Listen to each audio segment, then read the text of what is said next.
da da da! Hello, good evening, everyone, and welcome to the Ironkeep Chronicles. It is our ongoing game of Dungeons & Dragons, the edition numero 5. I couldn't think of what Spanish for 5 was. Numero was enough Spanish. Why did I try? I am your host, your dungeon master for the evening. I'm Tom Lommel. Welcome to the show. We are starting a brand new adventure tonight, so if you are just joining us for the first time, you really have not missed out on literally anything. Everything before now was garbage. Not entirely true. There will be some callbacks for our long-standing fans. There will. Fuck Wugget, get kissing. Fuck Wugget, it's Fuck Wugget in here. Oh my god, it's Wugget in here. That'd be amazing. Also, we are rated R for mature. Welcome to the show. It's a great night to tune in, and we're going to do session 0 tonight. We are going to sort of introduce our characters to each other, sort of get to know them, and if you do exclamation point tips or exclamation point unlocks, you will see a ladder of things that you folks at home can donate to in order to help our players build their party and gain better stats and other advantages, which they don't know about. There are other advantages there. Really? You can also influence the adventure throughout the course of the evening as we go up the donation ladder and unlocks things. That's how we keep the lights on and pay the bills. That's how we bring you the Dungeons and Dragons. Let's meet Tom, wait, I have a question real quick. our players. To my left is Amy Vorpahl. I have a question. Hi. I have a question. What if I want to donate some but not all to get to the next tier? Can I do that? You are welcome to do that. Every dollar or bit counts towards going up the ladder. And when we hit certain milestones, that's when things trip off. Wait, I have a question. Is this a literal ladder? Because I do not like physical activity. Don't worry. As you can tell by my svelte physique, physical activity is not really involved in tonight's I have a question. game. What's spelled? What exactly is a ladder? Wait, I have the question. It's the same one as hers. So that's how our game plays. Sit next to each other. Let's meet our other players. To my left, it's Kyle Capps, everyone. Yay! Kyle, what's the nerdiest thing you've done? How big a Wake nerd up are ya? every morning and live my life to its fullest. That's Loving your life, loser. I won't out all of the nerdy things that you do each and every day. But I will like this is this month specifically is almost like a tabletop game almost every day. It's been really ridiculous. You are either living the dream or trapped in some sort of Gygaxian nightmare. No, at this point it's almost a nightmare. Great. Who am I today? I don't even know. I'm gonna try and make your life worse. Yeah. You keep trying to use real powers in real life, like, oh god. Who's that using real powers in real life? It's Havana Mahoney, everyone. Hey guys, how's it going? Yeah. Oh, I thought you were gonna ask me a weird question. Why do you suck real bad? Me suck? What is?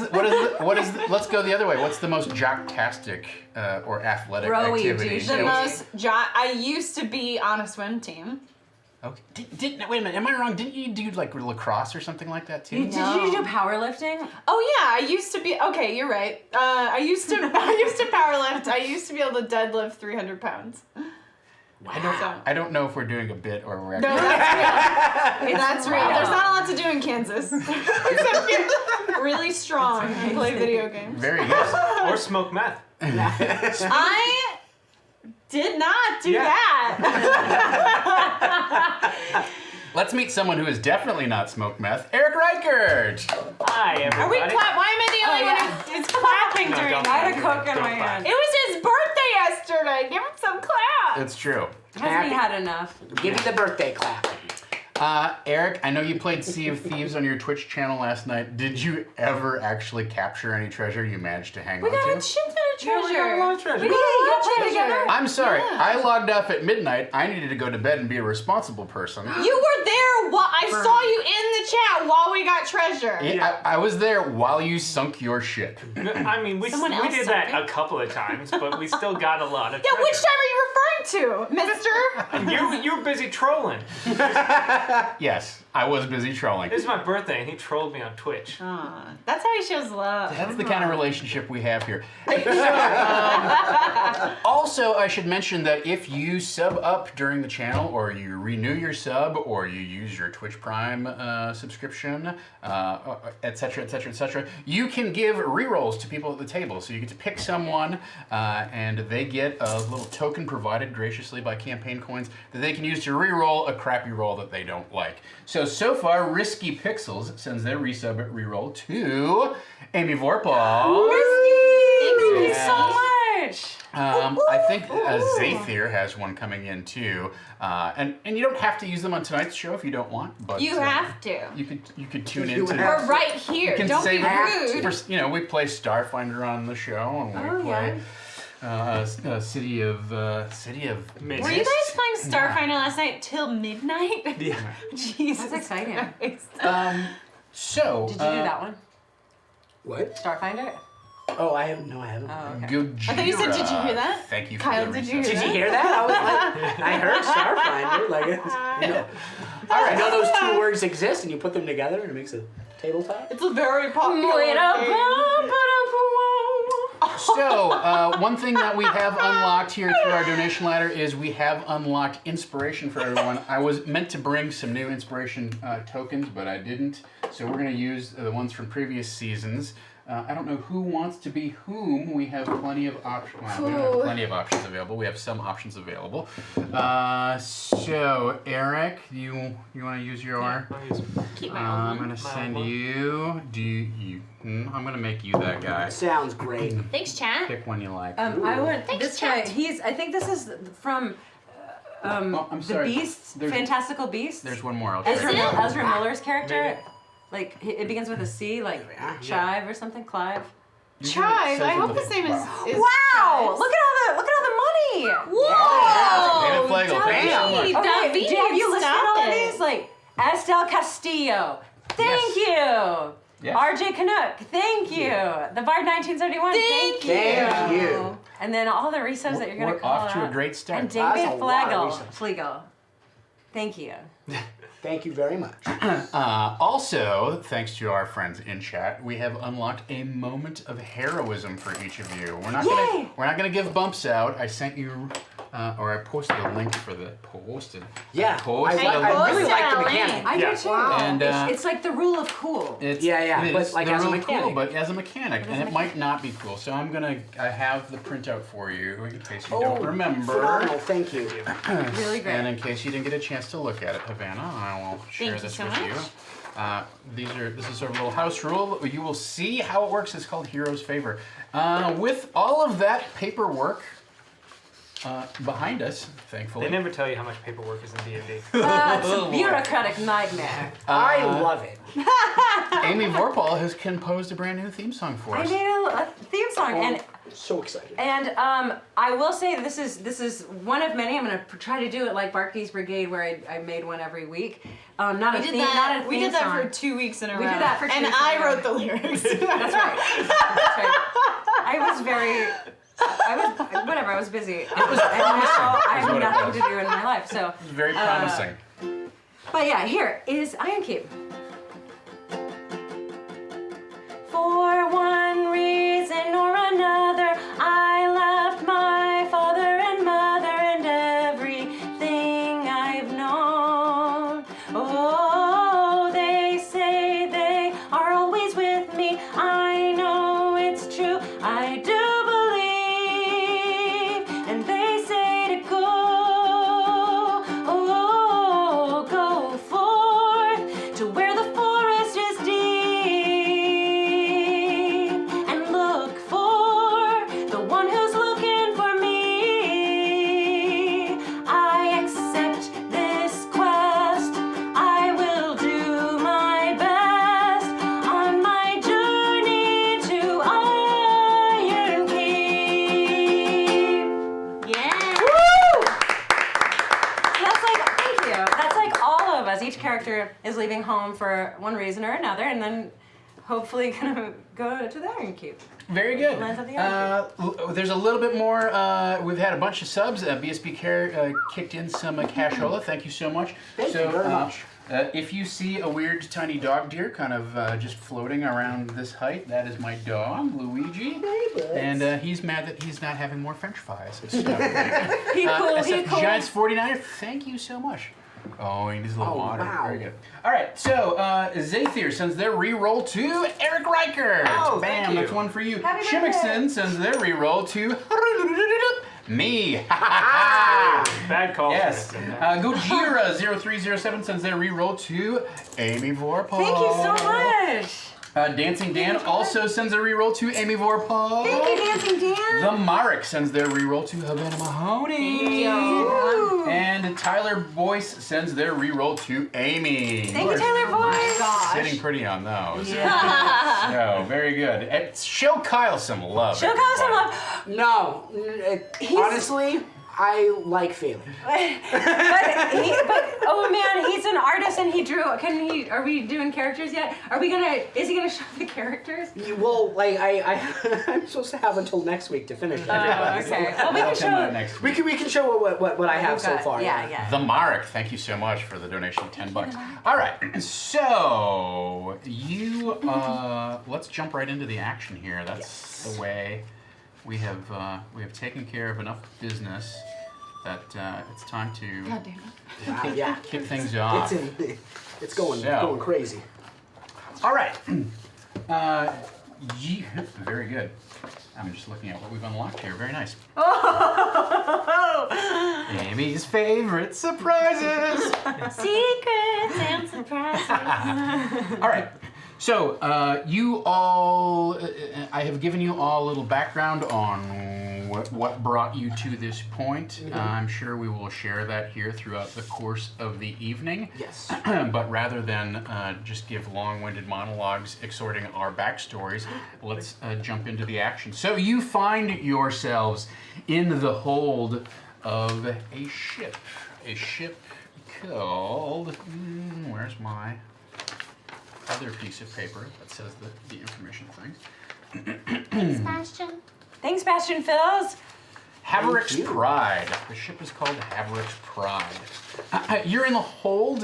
It is. You've been aboard for 2 days. You're down below deck, and you're playing a gambling game that involves dice. It's called 10 Cups. You sit there, sort of.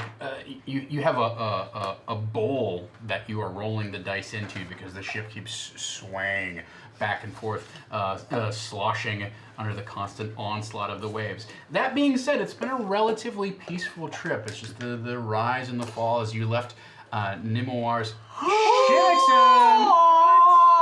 Holy Shimmickson! Shimmickson. Thank you. What Thank you the for heck? dancing us Thank you so up the much. ladder. Is that an accident? He's like, no, my rent.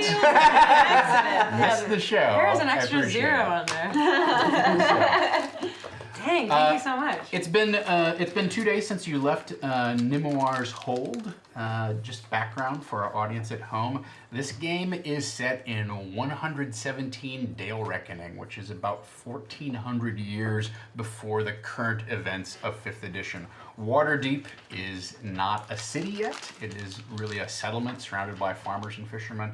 And the Sword Coast itself is still a wild frontier in the process of being settled. Most of the humanoid law and order that is enforced comes from a city-state called Illafarn, which is run by the Gold Elves, a family of Gold Elves. So you left Nimoir's hold, someday future to be the city of Waterdeep, approximately 2 days ago. And you are down below decks gambling with some of your fellow passengers. Well, yeah, gambling with some of them. Most of them are watching with some mild interest, if nothing else. So, who exactly is playing? All right, so you see a handsome young man you have come to know as Brooks. Awesome. I have come to know him. Not come back a second and a third time. There is a somewhat mysterious woman who is a cleric of Mystra, the goddess of magic. Her name is Imarine. And also gambling with you is a rather snooty merchant by the name of Digon Zud. What kind of creature is he? He is. He looks like a human, but he has very pale kind of. He has pale skin, but he's clearly very old. Lay down, buddy. You gotta lay down.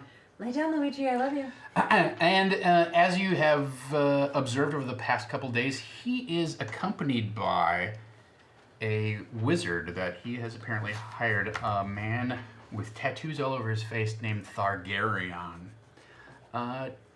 Digon treats this fellow more like a butler than he does any kind of assistant or sage or anything like that. Every once in a while, you just catch kind of a whiff of Thargarion, kind of. What's his name? Thargarion. Yeah.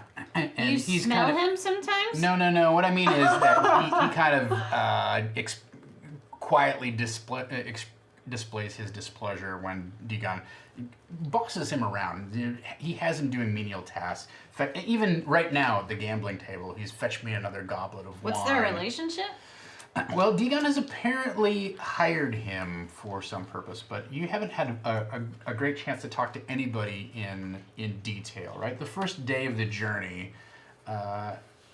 you're still sort of getting your sea legs and settling in, and there's a little bit of that kind of polite, let's not ask each other too much about each other's business, right? The captain of the ship is... Are all these human? They're whatever they appear to be, right? They're largely humanoid, right? The captain is human. He is sort of blunt and businesslike, but he's a little bit arrogant. His name is Haverick. Clearly, it's his ship. Food stamp hustler. Thanks for 7-Up. Thanks. He has a first mate named Dolston. Oh, he looks fun. He's a dwarf, which is a little bit unusual to be on a sailing ship with a dwarf. But he is very enthusiastic about going to sea and appears to have quite a bit of knowledge about sailing. And no matter, everyone else is a little bit reticent to kind of like share their story or talk about who they are. They're just sort of kind of like feeling their way around the ship. Dolston is happy to tell anyone and everyone about all of his various fishing exploits. What he caught it on, what the bait was, how long it took him to reel it in, how many pounds it was. He can go on for hours until Haverick invariably yells at him to take care of some sort of... I have listened to every one of those stories, Yeah. and I have told him multiple times about this one time I was attacked by a giant badger and how I killed that badger, and I'm showing it. Because it's on my head, the whole thing. So why don't you describe for your fellows at the table here, Yes, seated all at of the us table, fellows. at the table, what you look like? I am a very small forest gnome. I have kind of like just like normal green like cotton cloth or other things, and I'm wearing the skin of a badger. Like the head is kind of like mounted over my head like a hat, like a hood or like something, a right? hood, and, Yeah. and it's kind of draped down around me. I have I posted the art on Twitter, and I'll have drawings for everybody once we kind of go through everything with the group. So the two of you realize very quickly that these two characters came on together, right? Everyone else, these two people came on together. Everyone else came separately. This is the captain and the first mate. There's also a gold elf named Talfi, who doesn't seem to talk much. They just seem to observe a lot of things. You're not quite sure what Talfi is up to. And you mentioned the gold elves before in like Ilfarin or... Illafarn is like a city-state. Yeah, it's sort of in between. But it's you're not- going to Igerstore, and it's in between Igerstore and Nemoir's Hold. Okay. They had- Wow. Thank you. Thank you. So would we... Thank you, Dancing Dan. Would we Jesus. assume that Talfi is is from there? Like, are all gold elves from Illafar? Well, there's a lot of gold elves along the coast here, Oh, right? okay. Generally, that means that there's, they have some sort of connection to power. You notice that this gentleman over here is possibly half gold elf. He's certainly dressed in Who? You? more regal attire than you might expect. Really? A young man of his stature to be wearing. Okay. He wears finer. Keep in mind that the Sword Coast at this point really is a Wild West frontier, right? Okay. There's not a lot of culture. There's not a lot of rule of law or civilization that enables people to wear a lot of fine silk like out on the road. You end up wearing clothes that are utilitarian. You get dusty, you get dirty. You're happy if you can get a warm bath or just a bath whatsoever. Baths don't make me happy. Noted. And I'm definitely like, oh, this is a nice cloak. And I'm like touching it with my hands, like just covered in like mud. Just, oh, this is so nice. Where did you get this cloth is so vibrant. Please don't touch. I whisper to my friend, this man clearly did not kill for his clothing. He clearly does not deserve it. I have to climb up like halfway just to even get a whisper from you. So why don't we explain why that is? Okay. Amy, why don't you tell us what your character looks like? Yes, this is, her name is Lonwood Lowstorm Beck Baba Becca, and she goes by Lowstorm. That's what. I would like to point out that you decided to name your tribe Beck Baba Becca. That is not something I decided to do. What's wrong with that? Just like you kind of had to kind of work your way up to Oh, it. Beck Baba Becca. Yes, well, I put a lot of B's in there. Thank you, Badali. Hey! Thank you so much. You guys are knocking it out of the park tonight. Thank you so much, Okay. everyone. And Appreciate it. and so her Thank name is her name is Lonwood Lowstorm Beck Baba Becca, and she goes by Lowstorm because as Goliaths, they go by their nicknames that the clan leader decides and names them. There's also nicknames among friends or whatever, but she's taken the name Lowstorm because apparently it seemed as if she battled a storm herself to protect her tribe, or she was definitely doing something to prevent this terrible blizzard from decimating her land. But anyway, what she looks like is she's pale white Goliath, and her skin is marbled and kind of in a way like rock is. She's also tattooed the way in the manner that Polynesians are tattooed, where their feats and accomplishments and experiences are listed in pictures on their bodies. And the ink woman in the clan of Beck Baba Becca has artfully designed each of the pictures to move and associate with the marbled lines. And the marble and the lines and the cracks in her skin that make her look like stone are of a purple hue. Then she's got this amazing mane of hair that looks like a lion's mane, and it's whipped back, shaved sides, and it braids in the back and also braids into her aggressive back hair. What? I missed that part. Yeah.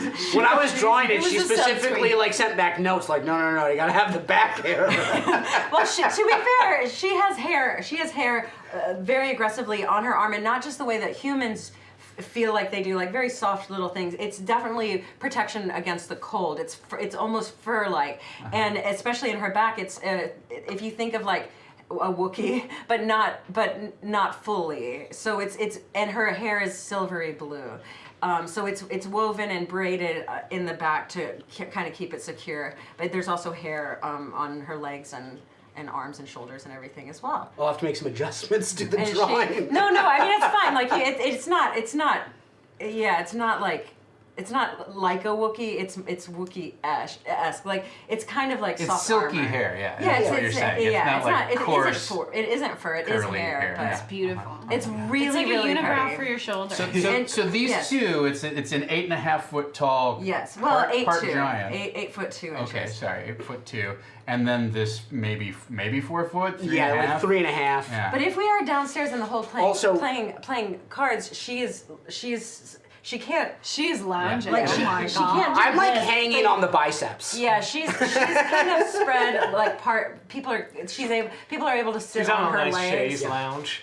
She's Yeah. definitely on the ground, but people can use her legs as seats, like a bench, because she can't bend over. Or she'll see everyone's cards. I definitely like want to be on the shoulder at some point. Absolutely, Yeah. absolutely. And I didn't even introduce my name. I'm yes.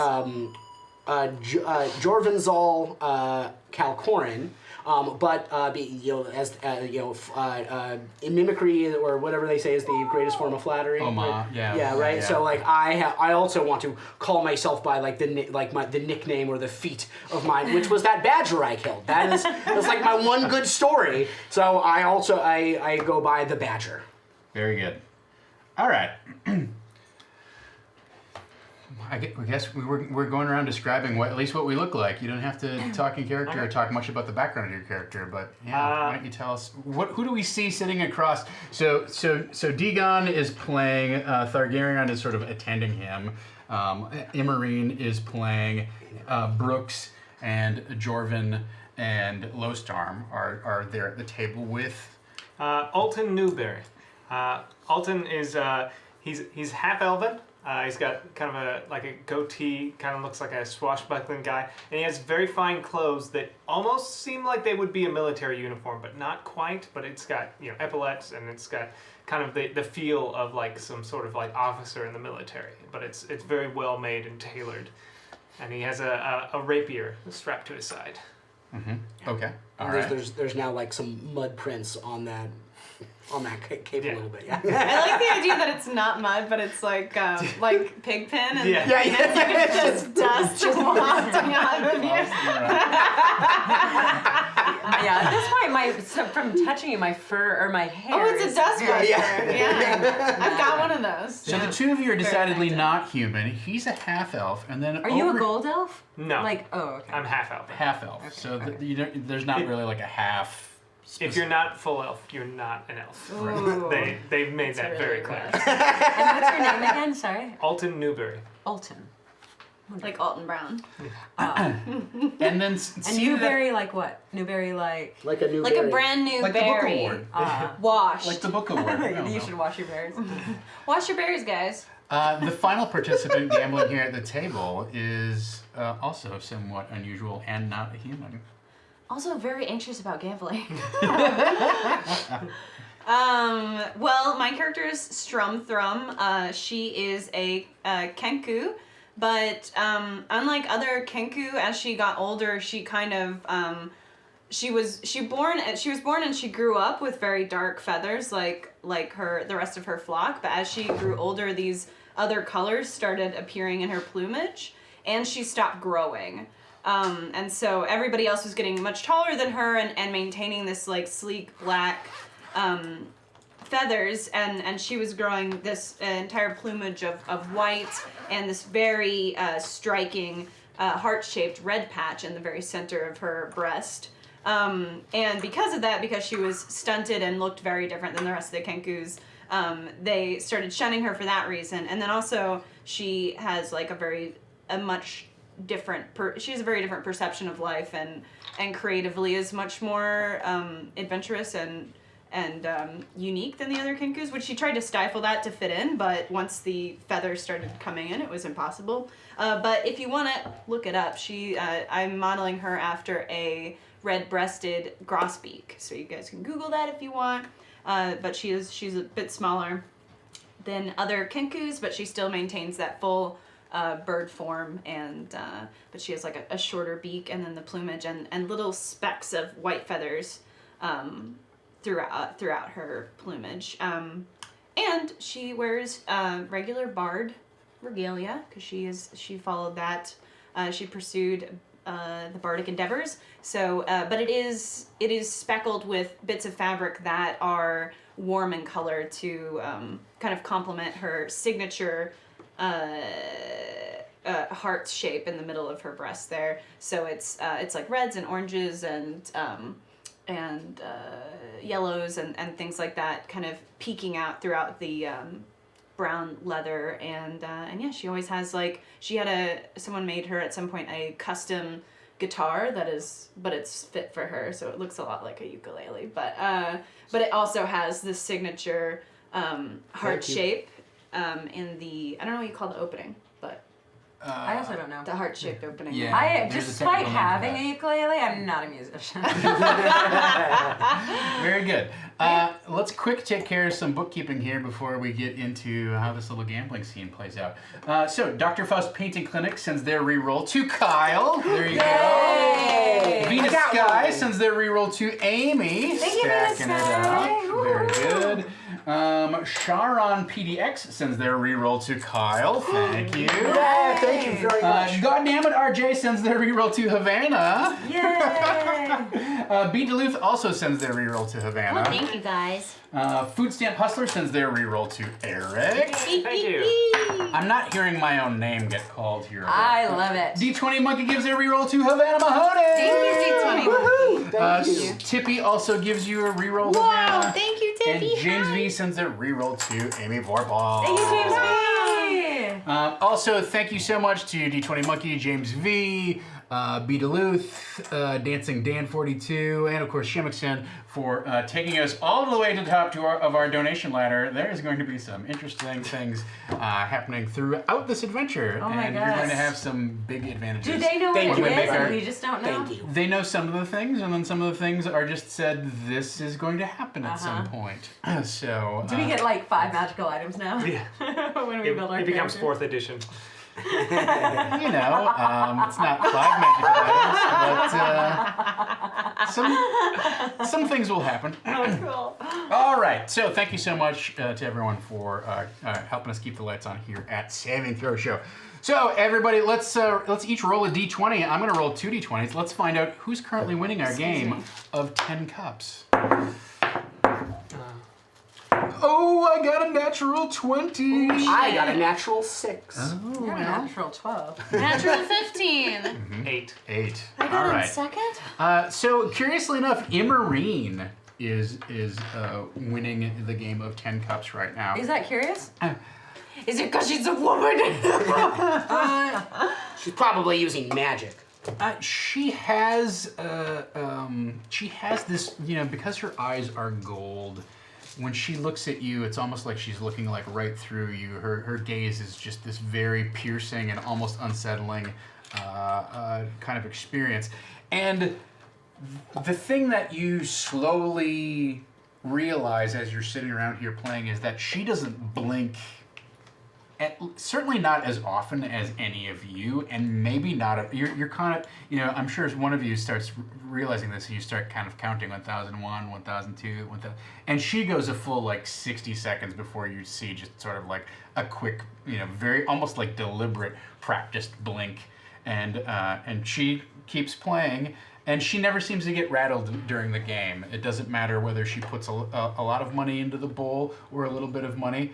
She plays in a very measured and concentrated fashion and doesn't let anything get to her. Are we like near the end of the game, or are we like halfway through, or? I would say you're about 2/3 of the way through, right? Digan Zud is definitely complaining about how much money he should be winning and he's not winning, and as he continues to lose, he starts kind of bossing Thargaryen around more about like, get my bed ready, and I don't like the curtains that are in here.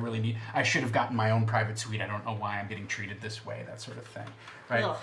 I know that we're not, like you said, that we haven't really gotten to the point where we've been asking a lot of questions. At but this point, like, this is your opportunity I've to... asked Immarine like 100 questions about like what do the gold eyes let you see? Do you see anything different than what we see? What's with the blinking? How do you do the other thing? Are you using magic? And as, under this sort of onslaught of Inquisition, she reveals, I am a priestess of Mystra. She is the goddess of magic. Ah, yeah.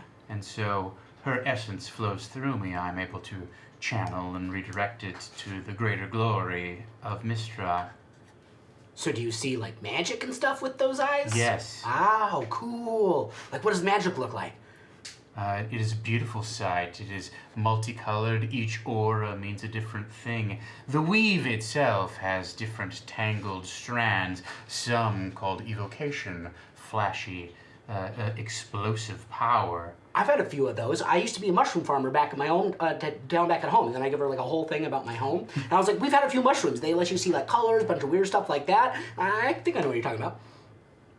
Would Yes, you like any? Do you have a bag of mushrooms with you? You have a bag of psychoactive mushrooms? Only some of them are psychotropic. There's a whole... Mushrooms can be used for all sorts of things. If she takes them, does she take them? She says, I appreciate your hospitality. It is very generous, but I must keep my mind disciplined for the journey ahead. For sure. The ways of Mystra require you to focus in order to unlock her deeper mysteries. Not only the... See, the goal here is to see just how long Amy is going to be able to keep this voice. It's gonna go to Australian real quick. Nixon, thank you so much. Not only thank in you. your craft, but also in this competition. For only the worthy will win, and for the rest of us, whoever loses, we shall be made to hint at ourselves that this is a hint that we can do better next time. You know what I mean? I don't feel like one's inherent worth or character is reflected here in this You game. are wrong! If you win, you will be the best of us for at least until the next time a competition shall be rendered. I've already braided like 4 flowers into her shoulder hair. I think what our large friend is trying to say is that in defeat there is lesson. In defeat there is lesson, and in winning there is championship and respect and honor. True meritocracy. I appreciate your sense of competition, but I can assure you, I'm only slightly better than you. What about Well, thanks. what about teamwork? Yes, that is clan, that is tribe. I believe so strongly in the team. I stop braiding the flowers. I look up and just nod. I believe in a lot of things. You are hitting it on the head. We all believe we are on the same goddamn page. I mean, I don't. And I'm like stomping the floor with my fist, and it's like Shaking the whole boat. At this point, Haverick comes down and he kind of looks around. He's like, Fuck. "Is everything all right down here?" We're just discussing the finer points of winning and losing. And teamwork. All right. Well, the mast upstairs is And wiggling back and mushrooms. forth. If maybe you could Mushrooms. I'm so sorry. maybe a little less pounding. The mast is wiggling. Oh. I apologize. I did not mean to put this ship in danger. I am emphatic in my beliefs, is all. She's passionate. I appreciate that, Great Goliath. Your might and morals are duly recognized and noted. You better believe it. I'll stop shaking your mast.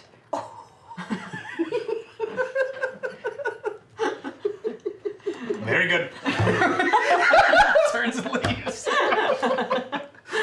Face red. Mr. Coconuts grants their reroll to you. Oh, I thought there was someone on the ship named Mr. Coconut. Mr. Coconuts. Yeah, so He really stands That's out. the parrot. Dolston has a ferret. He has a ferret, not a parrot. He has a ferret named Mr. Coconuts. Yes. Yay. Wait, that's who has him? amazing. Dolston is the first mate on the ship. Oh, right? Dolston's my fave. A dwarf Yeah. with a ferret, familiar, yes. He is my best friend now. So at this point, I'm sorry. Talfi, who doesn't normally speak up much, does lean over to Jorvin and says, I don't mean to interrupt you, but was the offer of sharing these woodland delights which you have brought, is that open to everyone or merely the winner of your game? No, Who was absolutely, this, Talfi? please. This Is Talfi but- playing? No, Talfi's just watching. Talfi and a Thargaryen are both Thargaryen is kind of being lackey, busboy to Dagon, but Talfi is sort of sitting on their bunk and just observing very quietly and contentedly. And every once in a while, you see Talfi. It looks like Talfi might be having like a little inner monologue with themselves, where they kind of like nod, like, oh. Do I see his like mouth move, like he's saying something, but Talfi's not a man or a woman, right? Okay.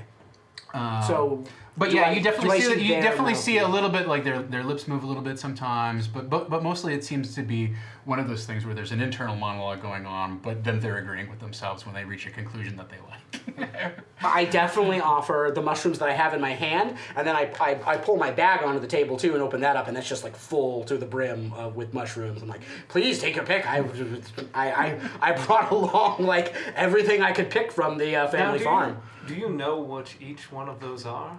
Absolutely. I spend the next 20 minutes telling you the name of each one and how many different colors you'll see after you Damn eat it. each one. He says internally. Strum is furiously taking notes while we talk about all the mushrooms. All right. Well, I'm just watching the game and being expertly played and desperately wanting to win to prove that I am worthy of this shit. okay, very good. Brooks kind of like as the mushrooms go around, Dagon, like takes a handful, but you notice that he doesn't eat them. He just sort of like sweeps them into a little silk belt pouch that he has. I make note of that. Thargaryen does not indulge. These guys are above decks right now, but Talfi definitely like takes one and kind of looks at it and is turning it over and making some observations about it, and then looking and like just reaches over and takes 2 or 3 more and makes like a little pile on their bunk. Is lining them up and look. Brooks, he's got a tankard of ale, and all of the tankards on the ship have this like locking mechanism on top of it, so you have to kind of like pop a button to flip the top up so that Sippy cups. they're essentially like shipboard sippy cups. So Shippy cups. Can't spill the beers too much. And TM. he looks down and he's like, "Beer's fine with me. I don't need any of that fancy woodland stuff." Is Brooks playing? Oh yeah, Brooks is playing. He's kind of holding his own. He's not doing great. He's not doing terrible. Let me give you some advice. Wait, what does her hand look like on him? Just like up and like, literally like from the elbow up to the shoulder. And Brooks is fairly built, right? He's an athletic guy. I know. And and you notice that he's wearing a badge that indicates he's a captain in the in the army of Illifarn, right? and everybody can give me a perception check if they want to learn a little bit more about this.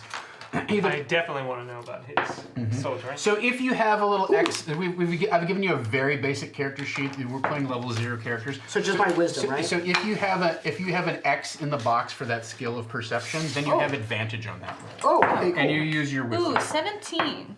19 for me. Oh, I rolled 2 6s. 17. So just 8. So I'm negative one. I add my attack bonus. 20. So you got 19? I'm sorry, what did you get? I got a 17. You got a 17. You both got 17? I got a 19. You got a 19. 8. I'm focused on the game. Okay.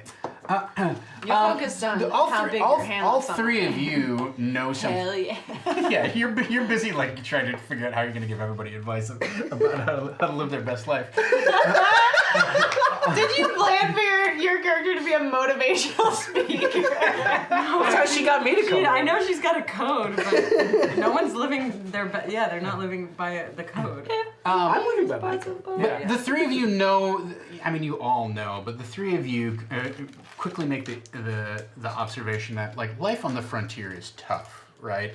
And especially life in the army of Illifarn, like they're the fist of law and order up and down the coast, and nobody goes anywhere without some sort of accompaniment or hoping that a patrol comes by, right? Because the countryside is just too wild.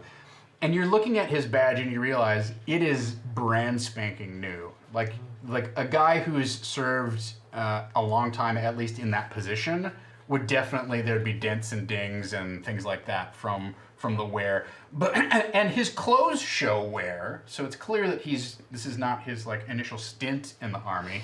but maybe he's gotten He's a a fresh fake. promotion, or maybe it's fake, or Does who he seem to have any like obvious scarring? That's what I'm looking for. The obvious scar of combat. That's a good question. Rip his scarf off. He's well muscled. He's not wearing. He's wearing the uniform of the army, right? And it comes down enough, and it's. You look at it and you're like, he's almost like in his dress uniform, right? I mean, they don't really have for that level of officer a dress uniform. Like these guys still serve kind of grunt duty on patrol and things like that, right? But you can tell that he has taken the time to wash his clothes, make sure that they're in decent order and whatnot, and everything is snapped down and buttoned up. So you don't have a chance to really see anything beyond his neck and his hands. Now his hands definitely have some bruises on the knuckles and scars on them where you might have hit somebody with a sword, got in a fight, had to, grab somebody or whatnot. So his hands he does have the working hands of somebody who has seen some rough times. But in terms of obvious scars, there aren't any on his face or his neck, and there aren't any major ones on his hands.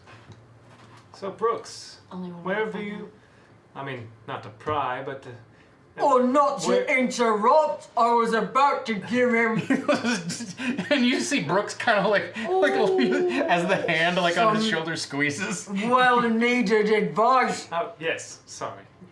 Before you take another swig, remember that there is unneeded liquid courage. For this competition, the only courage you need is already here. You've been Crack his sternum. You hear a loud pop. You've been full up on courage since the day you was born. Speaking of courage, what served anywhere interesting? Yeah. I served on the eastern front of Nimoir's hold. I repelled several waves of orcs during my time there and worked my way up the ranks. Wonderful. I killed a You badger look once. like you've received some training. Somewhat, yes. But I feel as though I'm a little out of practice. I would definitely, being on the ship, being cooped up, it would be great to, spar a little bit, get the blood pumping. Yes, another competition. Are you looking to fight? And I would be honored to share the ring with you. he does that thing that some guys do where he leans back and kind of fluffs himself out to his full broad shouldered. Some guys. Well, that's a puffy chest. Alton Not doesn't. this guy.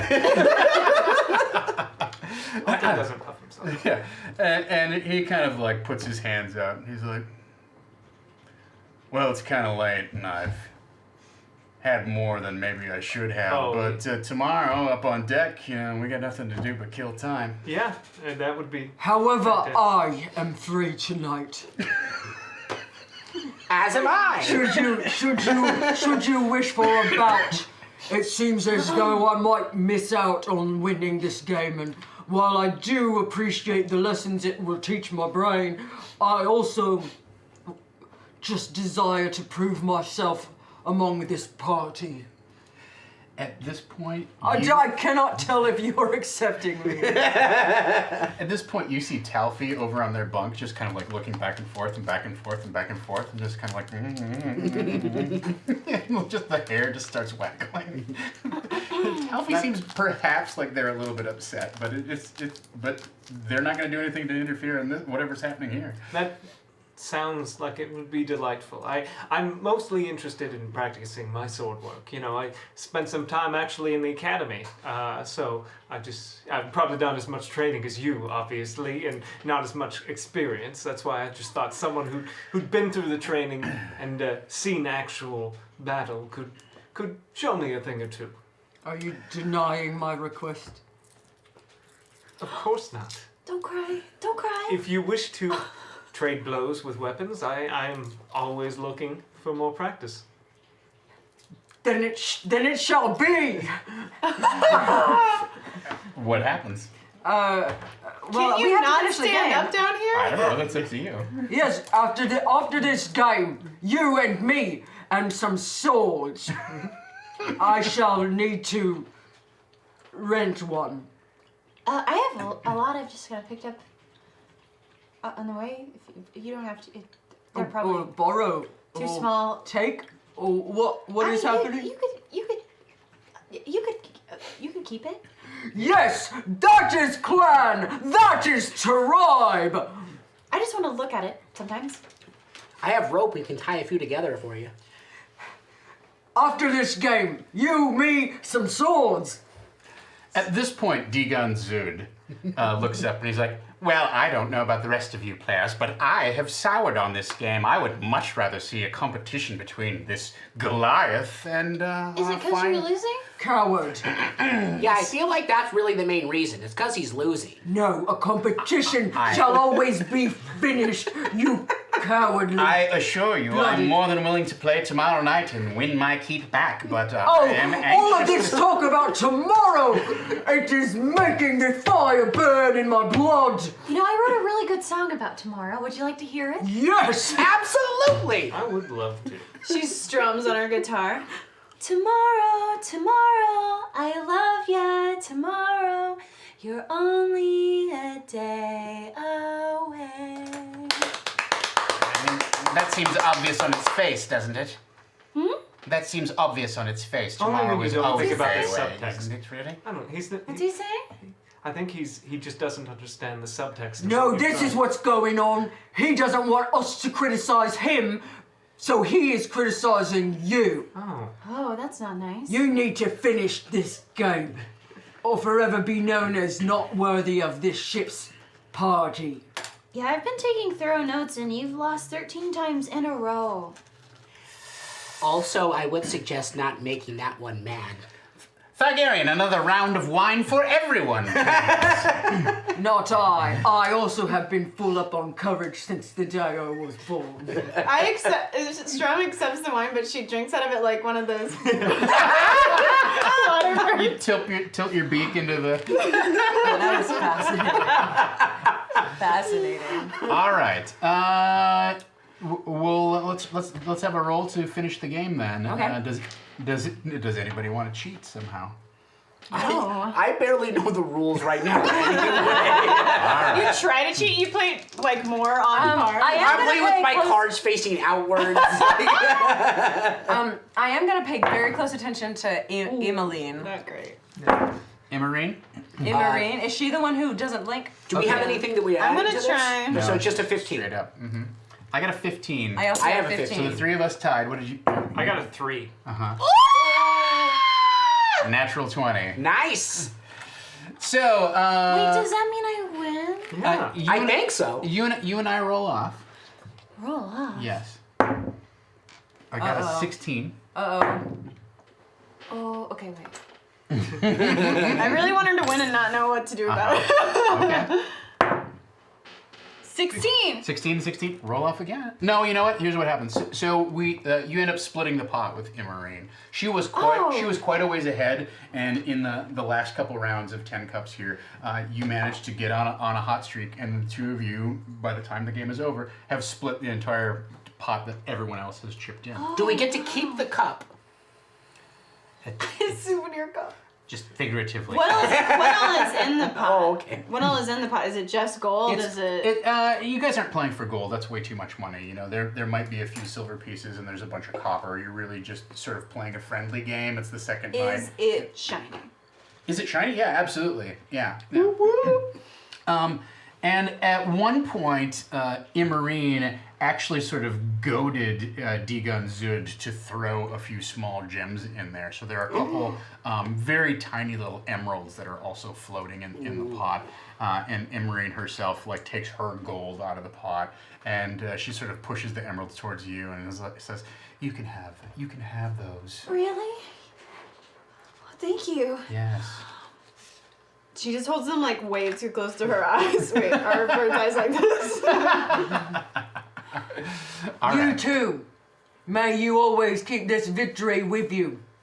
And the times when you feel least worthy. And to the rest of us, May we have learned the lesson of strategy, humility, and Teamwork. So I'm just listening intently. I didn't particularly care for this game, but I'm happy that you won. That feels nice. Thank you. I need a third thing. Wait, say it again. Say it Yes. from the beginning. We are to learn the lessons of strategy, humility. And teamwork? But I said that before she Oh, liked it. it was. I said teamwork. I think teamwork's a great choice.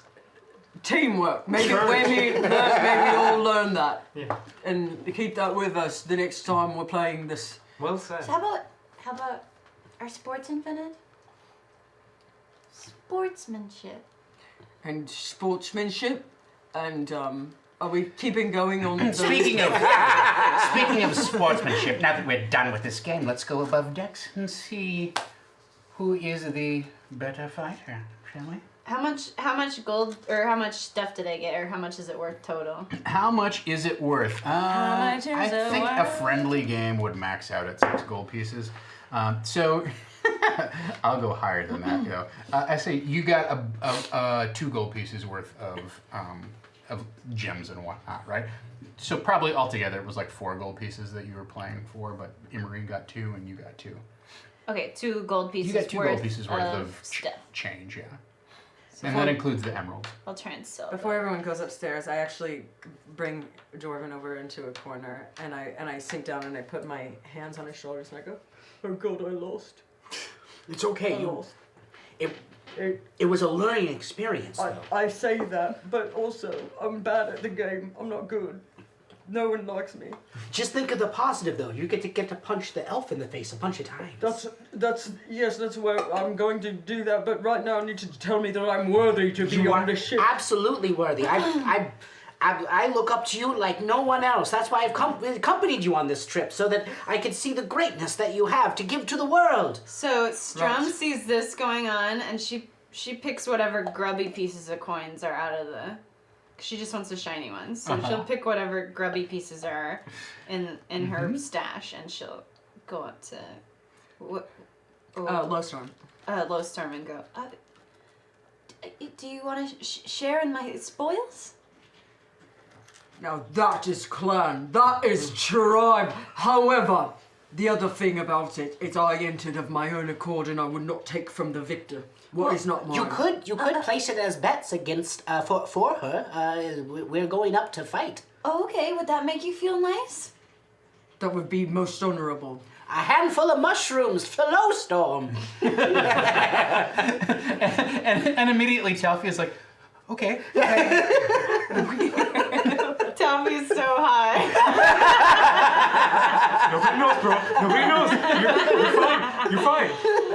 Oh my god. Okay, up to the deck I go. Oh, and I guess I'll give you. I've got like a few shorts that I've just shined to like high heaven, and I'll Okay. just be like, And these, you can use these for the battle, just like, just don't get them, dirty or I would never. smudge them up. Are they like daggers or? I would I mean, never. they're probably I would. gonna hurt. I would never They're get short them. swords. I would never get them dirty. Hold on to these. And immediately there's this like gray kind of like weird like grease that just kind of spreads over it. I'll just hold on to them until the fight. Oh, I got him! I got it. It's like dirt is just pouring off of me onto the blade.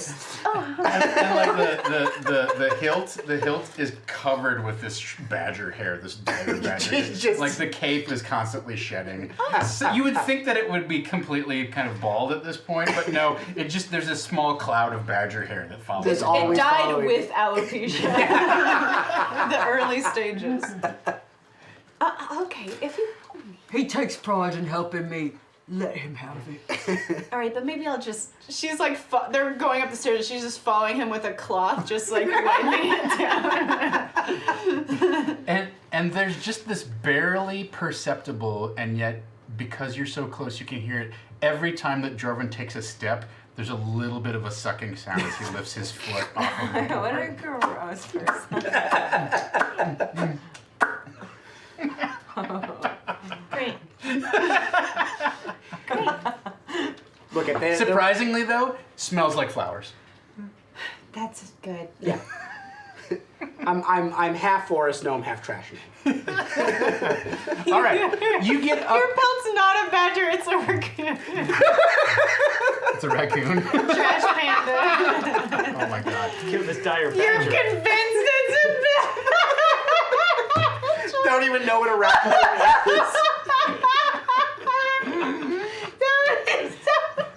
It's the only story you have, and it's wrong. Oh man, that would explain the shedding because it just like had rabies. That's my special attack.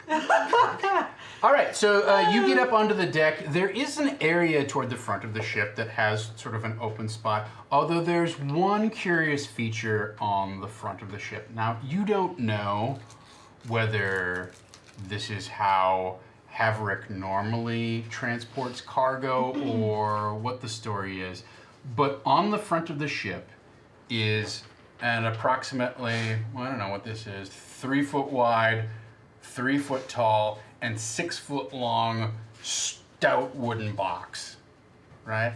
And it's chained to the deck, right? There are 4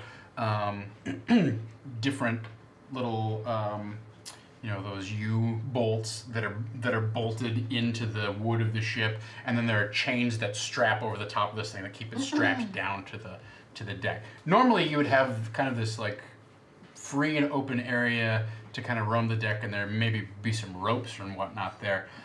But this thing is like very deliberately or very obviously chained to the front of the ship.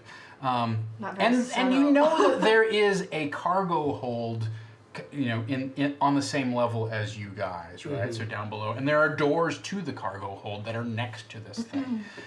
So they could, ostensibly put it below decks. You don't think that you are traveling with enough cargo right now that the cargo hold is full. And you said it's in like the middle, or it's at like the front. It's toward the bow of the ship, and it's in the middle of the of the width of the ship. And you said it was what material? Like It's very stout wood, right? Okay. So it looks like heavy wooden planking that's banded with steel, and it's locked down. Now, listening to Dalston's tales of his many fishing expeditions, has he at once acknowledged the box or talked about it, anything like that?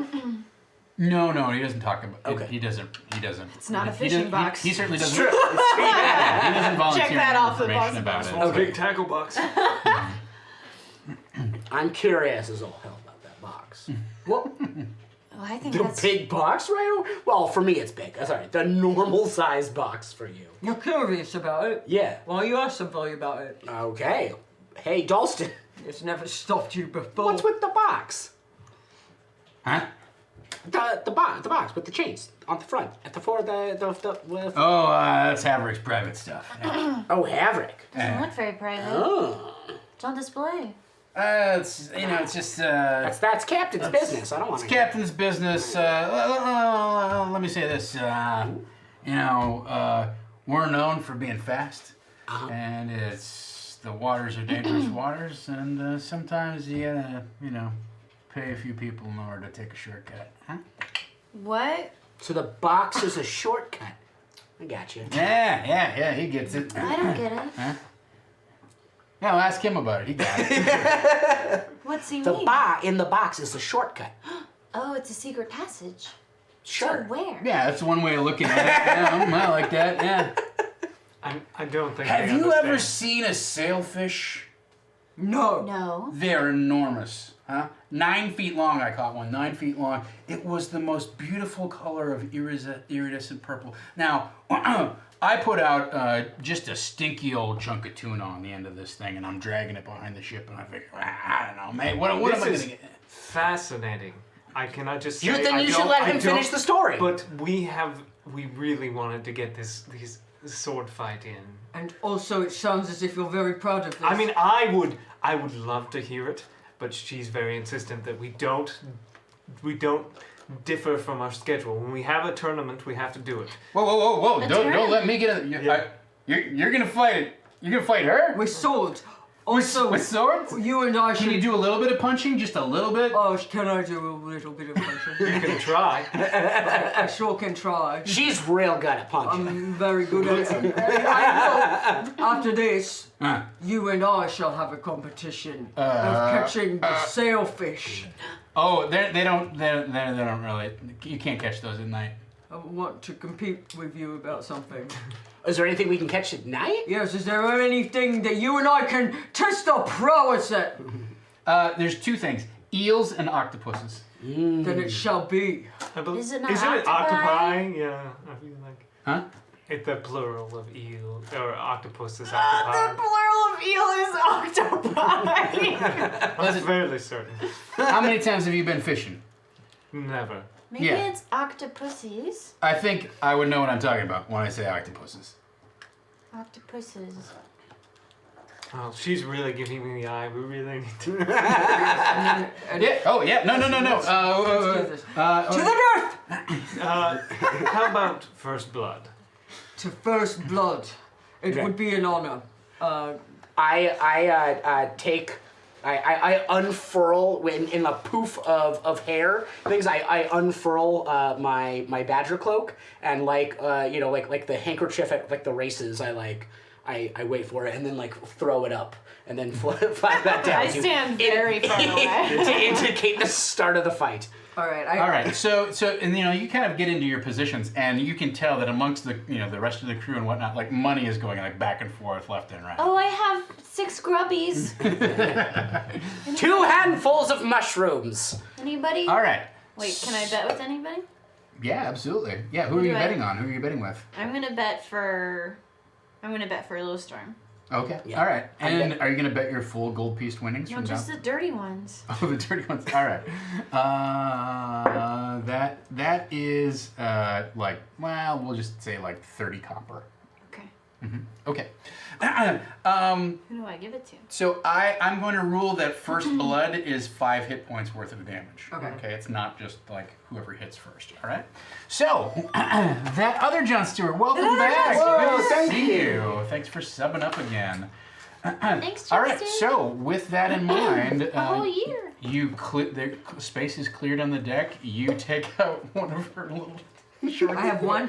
Or both of them. I I don't have know. two short Short swords. swords. Is Sorry. that Probably put okay? both of your knuckles. Two short. I thought you were gonna tie them together. I could. It was a dumb idea, but Alton, like, do you even as have a your player, rapier But as out, or my you just have your character, I hand think on it's the- I have my hand on the hilt. Okay. All right. Very good. Let us roll for initiative, please. What? Yeah. Okay, so -1 is 5. Okay, then I get a 10. You have like 40 rerolls. Yeah, that's okay. This sounds right. I actually where's our don't initiative? think I've ever fought. Oh, it's All right. Yeah. Round 1, Alton. All right, I pull out the sword and just swing at her. And we'll see. Plus 3 is going to be, that's 21. Yeah, that hits. Okay. Your armor class is terrible. I think all that hair would provide a little bit more natural. That would be Keen, 7. thank you. 7 points of damage. Yeah. So Alton, This sounds right. So Jorvin like takes his little badger or whatever it is and flings it in the air and is like, go!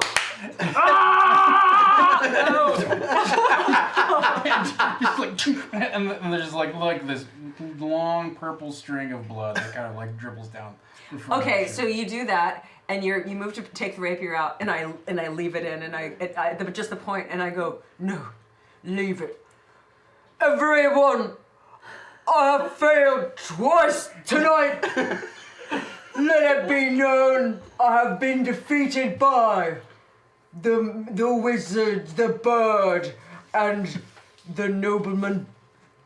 I am not noble. I shall learn I'm the not a lesson. bird. Yes, he's a Newberry. I shall I'm learn. not technically a wizard, I'm a priest. Okay. For a third time you failed. Wait, what? OC. I've learned the lesson of. Actually, it happened so fast. what lesson have I? Be faster. is what I've learned. Be faster. How are you gonna do that? Speed isn't always everything. I mean, I rely on it, but raw power can also be quite the advantage if used right. Yes, but not in this fight. I did not learn to be raw power in this fight. I learned to be faster. And in defeat, there is lesson. That's why I have a lesson. That's what I feel like that's what she was just saying. Yeah. Yes, are we all? You like that? We are in agreement. Are you agreeing, or are you trying to think? Ah! And I throw it down. Oh, That happens please so don't. fast. Oh. That is very expensive. Please don't. Just throw it. Your short swords. Oh, thanks. They're. Oh, okay. They're a little dirty, but at least they don't have any dents in them. All I right. was so anti. But I think that's exactly how it would happen. She's definitely not trained. Oh. All right. And so with that, there is. That was perfect. With that, everyone begins turning in for the night. That was sort of the evening's excitement. And they all head back to their bunks and go to bed. In the morning, This is after I had another, you gave me another pep talk about losing. I did. We had a long talk. Okay, good. It was full of tears, dust, and a lot of consoling. you know, when we decided that the two of you were going to adventure together, I really wasn't sure what contribution you were going to make when they were traveling with this giant Goliath. But it's very clearly fragile eagle moral support. Yeah, but I mean, she's gotta. Should I wear the the support animal The chief vest? of the tribe was like, "Oh, I'll send Lowstorm." Wait a minute, what accent are you doing? "Oh, I'll send Lowstorm." Is that right? Yeah. No, she'll forget to get on a horse or something and then just give up on the entire mission altogether.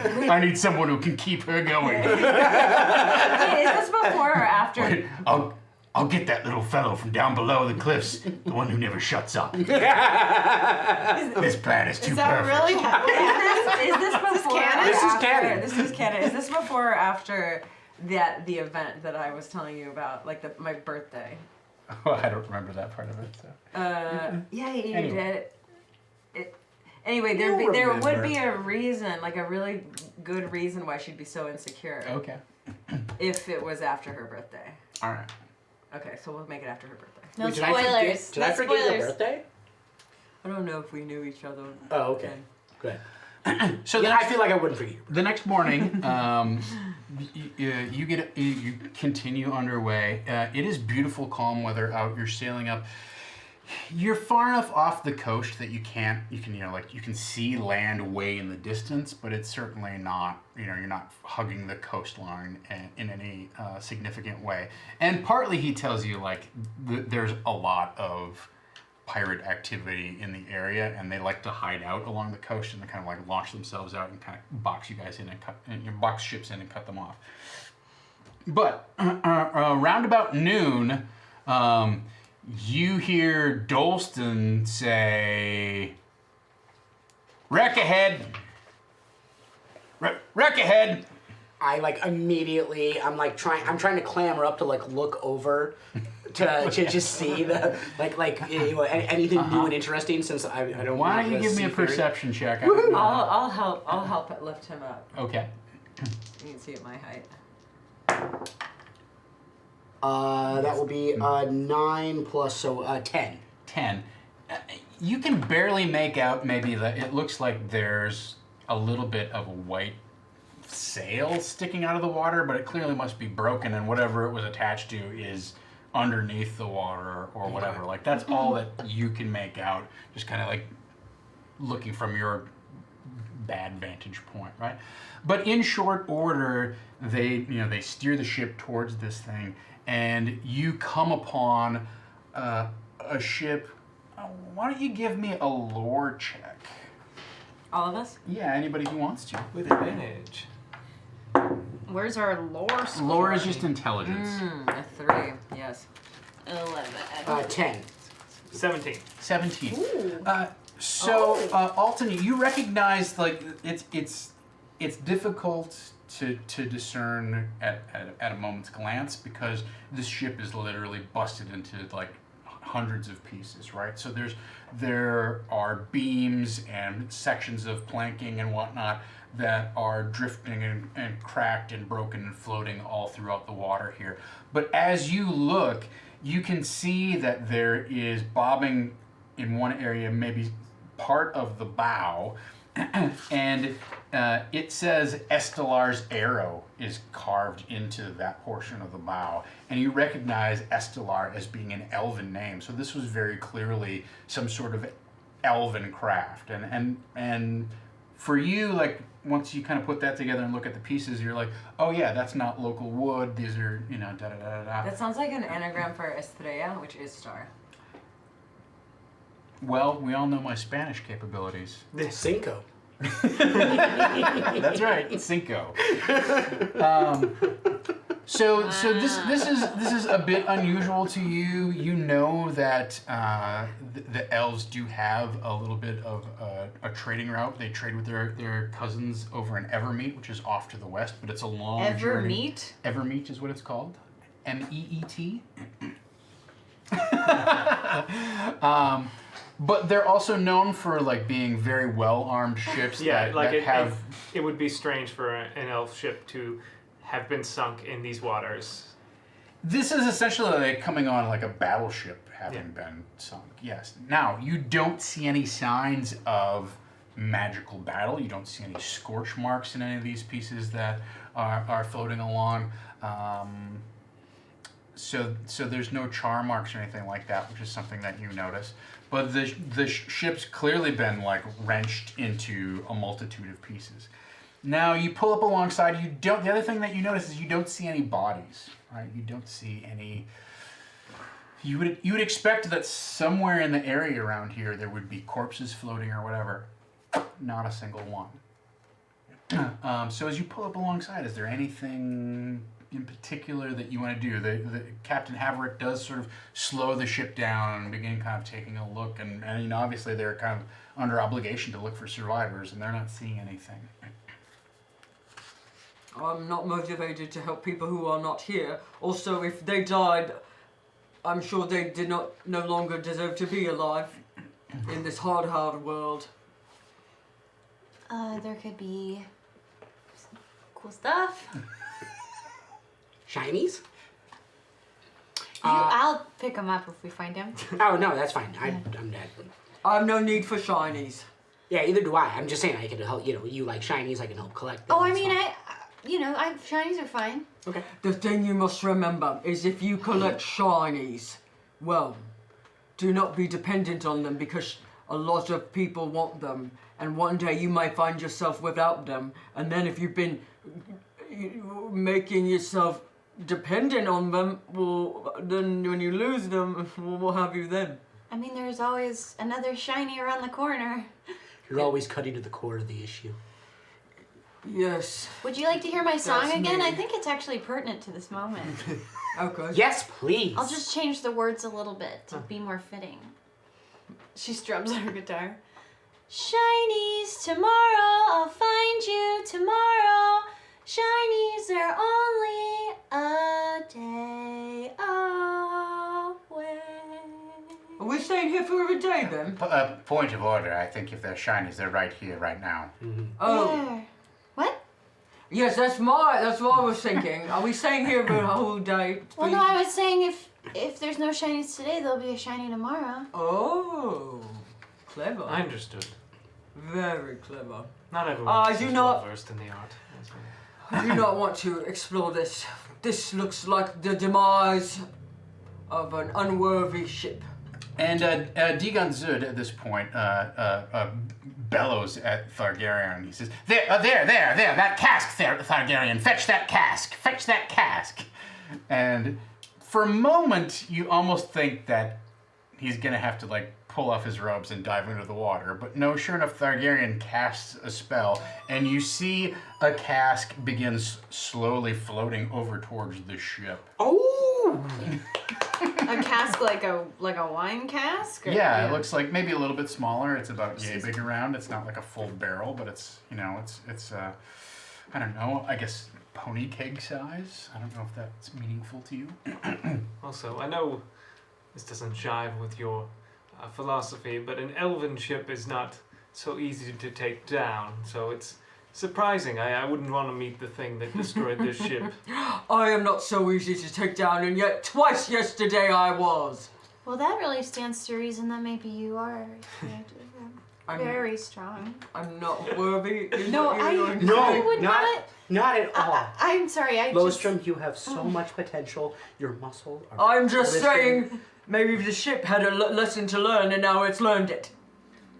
You think the ship... Yes, had the a ship soul? learned a lesson. And it learned to... Okay. So while you're I just think. getting schooled on the lessons of life, I would here like by to at least Goliath- put on my gloves. I pull out these very dirty looking, like, essentially fists of, like, badger hands with Okay. claws on them, and I'm going to put them Did on. you literally just like hollow out badger Yes. hands? Yes. I'm sorry, raccoon hands. Paws. My badger paw gloves. Now, he can't be a raccoon because raccoons always want to clean the food that they eat. That's true. Oh. I'm But the he doesn't know raccoon. that. All right. That's so funny. You say raccoon, but I grew up saying raccoon. Yeah, raccoon. Raccoon, but I'm Raccoon. from Texas. Raccoon. I say raccoon. Raccoon. Why not? You Raccoon. say it. I don't want to. Why not? How do you He say it? says raccoon. He says raccoon. Elves say Oh, it you say differently. raccoon? Everyone Okay. knows that. Wait, how did I say it? Raccoon. You said raccoon. I say Raccoon. raccoon. I say look at that raccoon. Like Raccoon. that. Yeah. Raccoon. Like a Well, rat. I usually just call them trash pans. All right. Kineas 2 sends their reroll to Havana Mahoney for Yes. for her birthday. Yay. Happy birthday, Eric. That other John Stewart sends their reroll to Eric, as well as Blind Seer. Nice. So, Thank you, Nice. buddies. very good. All right. Who would like to try and salvage anything out of the wreck of this ship? I Anyone don't know. else? How tall is the ship? I don't think I can get down there. Mhm. I can't fly. Have you, know- a wish to Uh, disembark the ship? So there's a couple different options, right?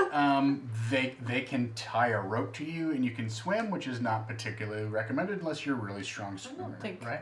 Okay, yeah. They do have a little tender boat, right? A little like just a rowboat that they landing boat that they use that they can hoist over the side, and they have gaff poles if you wanted to go through and search through Well, the wreckage. Can I use? I would assume I'd have some sort of like spyglass on me since I like collecting things like this. A spyglass is 1,000 gold piece item in the front. What if I made one out of like a bottle I found? I mean, if that's what you want to have, absolutely. You Okay. can have a spyglass that you made out of a bottle. It kind of works. It's like looking through your sword. What do you mean? It's a little brown tinted. Why does it have to be brown? Because I touched it. Brown bottle. Touching my face. How about this? It's not like a full spyglass, but you have a little device that is like a magnifying glass that's on some sort of like little handle that you can hold up, and it gives you a little bit better view of the distance. Yes, that sounds properly dorky. I would like that. Yeah, but it has this special rod that folds out like 3 or 4 times out of the handle so that you get it at the exact distance. Because if you don't get it at the right distance from your eye, it's not in focus. Okay, yeah, gotcha. Okay, I'm gonna try and before attempting to go down there at all, I'm gonna just try to use that to look into the wreckage. Okay, well, why don't you give me a perception check with advantage since you're using your fancy spyglass. 17 Hmm. and 19. So I don't think there's any bonuses to that. So 19. Well, your wisdom, it would be your Oh, bonus, I'm sorry. or your intelligence. That's fine. I thought it was intelligence. Okay. You are looking for shiny things, right? Anything reflective? Yeah, definitely. So Sparkly. So this is strange. There's big piece of like canvas floating in the water, and there's a couple planks that are floating there, and they kind of create a shadow, right? But then as you pass your little magnifying spyglass over that area, you see that there's a little like flash of light coming from underneath Like this from morass the of... painting? No. So this isn't a totally different area, right? There's a big torn piece of canvas that's floating in the water, and there's these large chunks of plank that are floating next to it. Maybe they're tied to it or something like that. You know, they were somehow attached at one point. But the point being that it's a big enough surface area on the water that it's creating a shadow. Like the sunlight hits it, and there's shadow into the water, right? But the shadow isn't solid the whole way broken. through. You see inside the shadow, you see a little blinking, not blinking because it's going on and off, but blinking because it seems like something's moving underneath that wreckage there that might be glowing or emitting light. Oh, wait, do you guys see this? No. They're in the water. Here, use my magnification machine. Who? I'm so interested in it, and I asked you if I could use it. I'll hold it up to your face for you. Okay. That is bad. Yeah. I mean, I know how to It's use still it. gonna get dirty. I don't tell you that as know my how to use character. it, It's so- just that's. I'll hold it up to his It immediately like fogs up. Well, what do you see? Oh no, it definitely looks like something. I say we should definitely investigate. I look through it again, and then I look back over to say something to them, and I'm like, oh, a forest. And then I lower it. I'm like, oh. And as you lower it, not only is it gray over the goggles, but you can see like little tendrils of green growing up from the bottom of this. I rub it furiously. Yeah, it's just covered in moss now. Hey, Luigi. What? What? Huh? You saw a forest. I thought there was something on it. There was something on the. Oh, a drawing of a forest. I think it's. Yeah, it was definitely not your body hair. Of course not. My body hair isn't a forest, which is beautiful. Definitely. All right. It's so beautiful. How would you like to go investigate this? Alton will hop on that little rowboat with a stick and just kind of like poke around at things. Okay, great. I mean, he's gonna take his overcoat off, so he's just. Is anybody going with him in the rowboat? I will. No. Okay. I might can I- station myself on top to just keep an eye, so maybe I can direct them to if they can't direct. see it when Yeah. they're close. Would we have a rope long enough for her to hold the other end? What do you mean hold the other Well, end? you were saying it's not a great idea, but great Oh, idea. to swim? Yeah. Oh, I mean, you've got hundreds of feet of rope. For Okay, sure. cool. Yeah. So can I give one to my companion Yeah. so I can Yeah. want to do some fishing? You gonna dive into the water? Yeah. Do you want? I can go after the shiny thing for her. Sure. I'll hold on to the rope. Okay. Great. So why don't you give me an athletics check? If I have an X, you said I have advantage. Yes. Okay. Yeah. Brooks is gonna go with you guys in the boat, or with you, and Awesome. and he's gonna swim. So it's you and Brooks in the boat, right? All right. What did you get? Well, Oh, I have a natural plus 20. 2, so Yeah, 22. 22. So why don't you give me a dex check? Not great. I'm gonna re-roll that. Since you're using the hook. Thank you for that. Ooh, natural 1. It's not great. I've got all these re-rolls. What am I gonna do with them? Wow. All right. We've got an hour and a half left. There we go. That's dirty 20. Well, you got a 22. I will apply your intelligence or your furious dex check. You start uncovering other pieces of the wreckage and whatnot. You're trying to get to the drift globe, but Jorvin literally like dives in and then he disappears. Yeah. Right?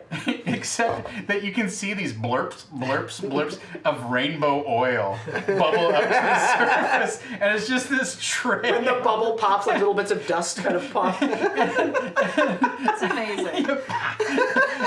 Read this dirty starting before we started this game tonight? No. It just keeps getting more and more established as my The canon. filth is canon. And as you're looking through your little spyglass, micro glass thing, right? You swear to God for a minute that you can see a bunch of fish like just start swimming in the other direction.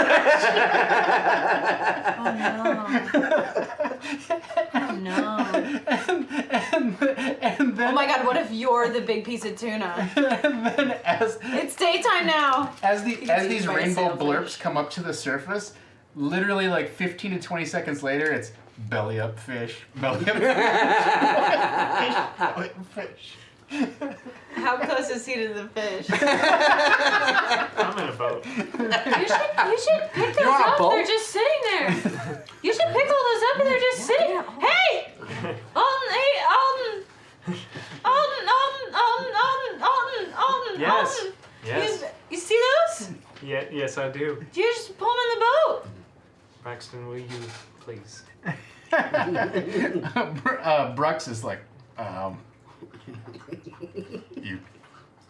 she want to eat those? Do you not want to eat them?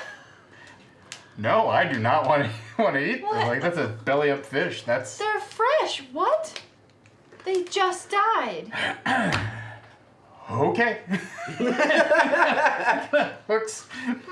How many does he hook? He hooks, I don't know, 3 or 4 of them and flops them in the back of the boat. Meanwhile, you get your gaff hook on a piece of wood, and you're trying to pull yourself over towards this, over towards the canvas, right?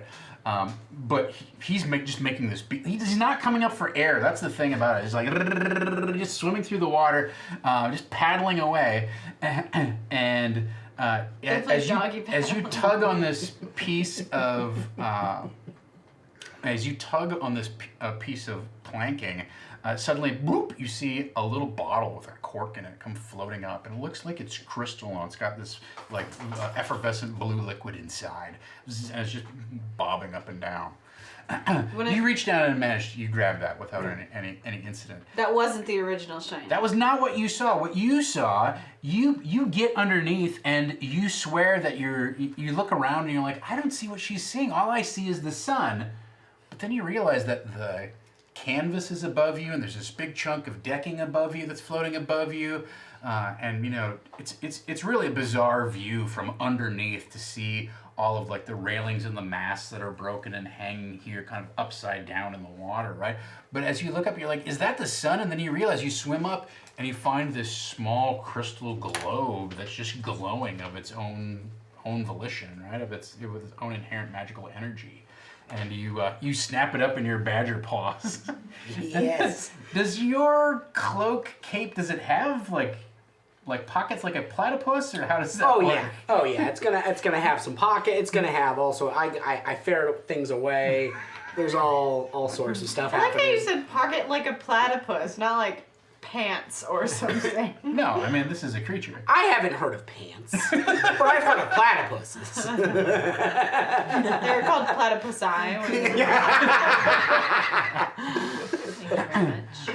All right. So you grab that and you start swimming back to the boat. Brittany, No, he tugs twice. And Oh. I wrench him back so that he's ultimately like. There's like a blob, and then I just go. water-skiing. Yeah. So here's the way that You this plays out. free-wheeling it? You pull on this thing, and he realizes he's sort of like in the middle of a bunch of the wreckage, but that doesn't slow you down. And so as you start pulling, he just starts accruing more and more wreckage on top of it. Just like Raft, the game. So this huge like weird morass of wood and rope and canvas and other detritus comes up over the side of the deck and kind of just plops with a wet clattering thud onto the decking. Dustin, you said swordfish, did you? Look what I got! And Dulcin's like, hey, I think you did catch something. And he reaches down and he's got this giant utility knife, right? He stabs you. And he cuts back this giant piece of rigging and canvas and rips it open, and inside are 2 more of those casks that are, like I said, about yay big. And you look at it, and it has an elven sigil on it. and he looks around and he says, "Elven wine, anyone?" Wait a minute, that's not Dulcin's voice. Hey, elven wine, huh? Yeah. No. Is it made from mushrooms? What was glowing? The sigils? Oh, so he gets up on deck and no, this is something completely This is different, all right? okay. He reaches into his jacket and Okay. pulls out. He put it in his platypus. Look, I pocket. found part of the sun. My goodness. Are they still down and I'm up on the deck? Is that? No. So We're on. She was on the boat, so she pulled me up onto the. Oh, okay. deck Yeah, of she the was You up were on the on deck. a little boat down below. Yeah. Yeah, it's like a keel Okay. boat or something, or like a rowboat. Yeah, it's a longboat, I guess is what you'd call it. Well, Strum gets really up close to it and just like her eyes are all sparkly and she's just like staring at it. Yes, I found the shiny, not a shiny. Do The not shiny. be dependent on that thing. It cannot help you. Yeah, What let can me help be you is dependent. right here. Yes, Here. it's true. You want to point at my chest and my head, but your finger touches both. Yeah. So it's just kind of this Right here. right here. So Jorvin goes to hand you this thing, right? This small object. But he's still sopping wet and also apparently going into the salt water has maybe released a few layers of grime that had sort of like settled in. It's like all pouring off of me now. And it slips out of his hand as he reaches out to you. And there's a moment of panic that overcomes you as you're like, "Oh no!" And Slow motion. it sinks I make a down dex check? about 6 inches out of his hand towards the deck, and then it begins to bob in midair, and suddenly it rises up and hovers about 4 foot off of the deck. So above me. Yes, yeah. Well, just At my eye level. Just Yeah. at my head. yeah. It's perfect. Are you sure? What is it? What are you? Well, I know what it is, but I don't know. I know what it is, but Oh, Jordan doesn't know. what it is.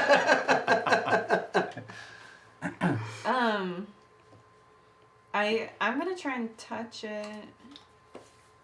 Just kind of in awe, just like kind of reaching out to maybe like cradle it gently or something. And as you gently do that, it feels slightly warm, but you feel like a buzzing sensation, and you grip it just ever so slightly, and it begins to glow a little bit brighter.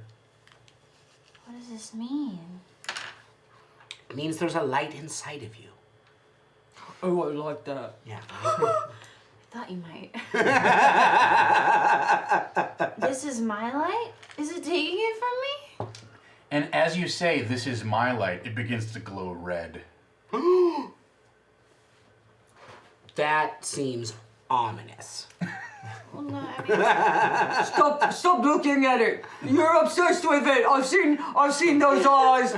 I've seen those eyes in my clan before. No, I think that happens when it glows green What? with envy. I was green with them. No, well, maybe, but what? No, your eyes, they're looking at the thing as if you're obsessed with it. And as she's kind of coming at me, I push it into the red patch of my breast feathers. And you can tell that like it begins to sort of like mirror the pattern of the feathers, like not only as you pull it closer, do you realize that it's matched the color that's on emblazoned on your chest, but as it gets very close, it sort of like ripples with the feather pattern that you have. It's like a part of me. Or like an extension of me. no, it is merely it's a thing. That's it. It's just a thing. You cannot rely on this. Do not look at it anymore. Do not hold on to it. But it Will likes someone me. help us up into the ship? I'll help. Yeah. So You don't even see me. Dolston and Haverick help get you guys back on board. And Haverick says, I don't know what happened here, but it's fresh and it doesn't look good. Yes, there are no bodies. There's no sign of any magical means of sinking an elf ship, which, trust me, that's how.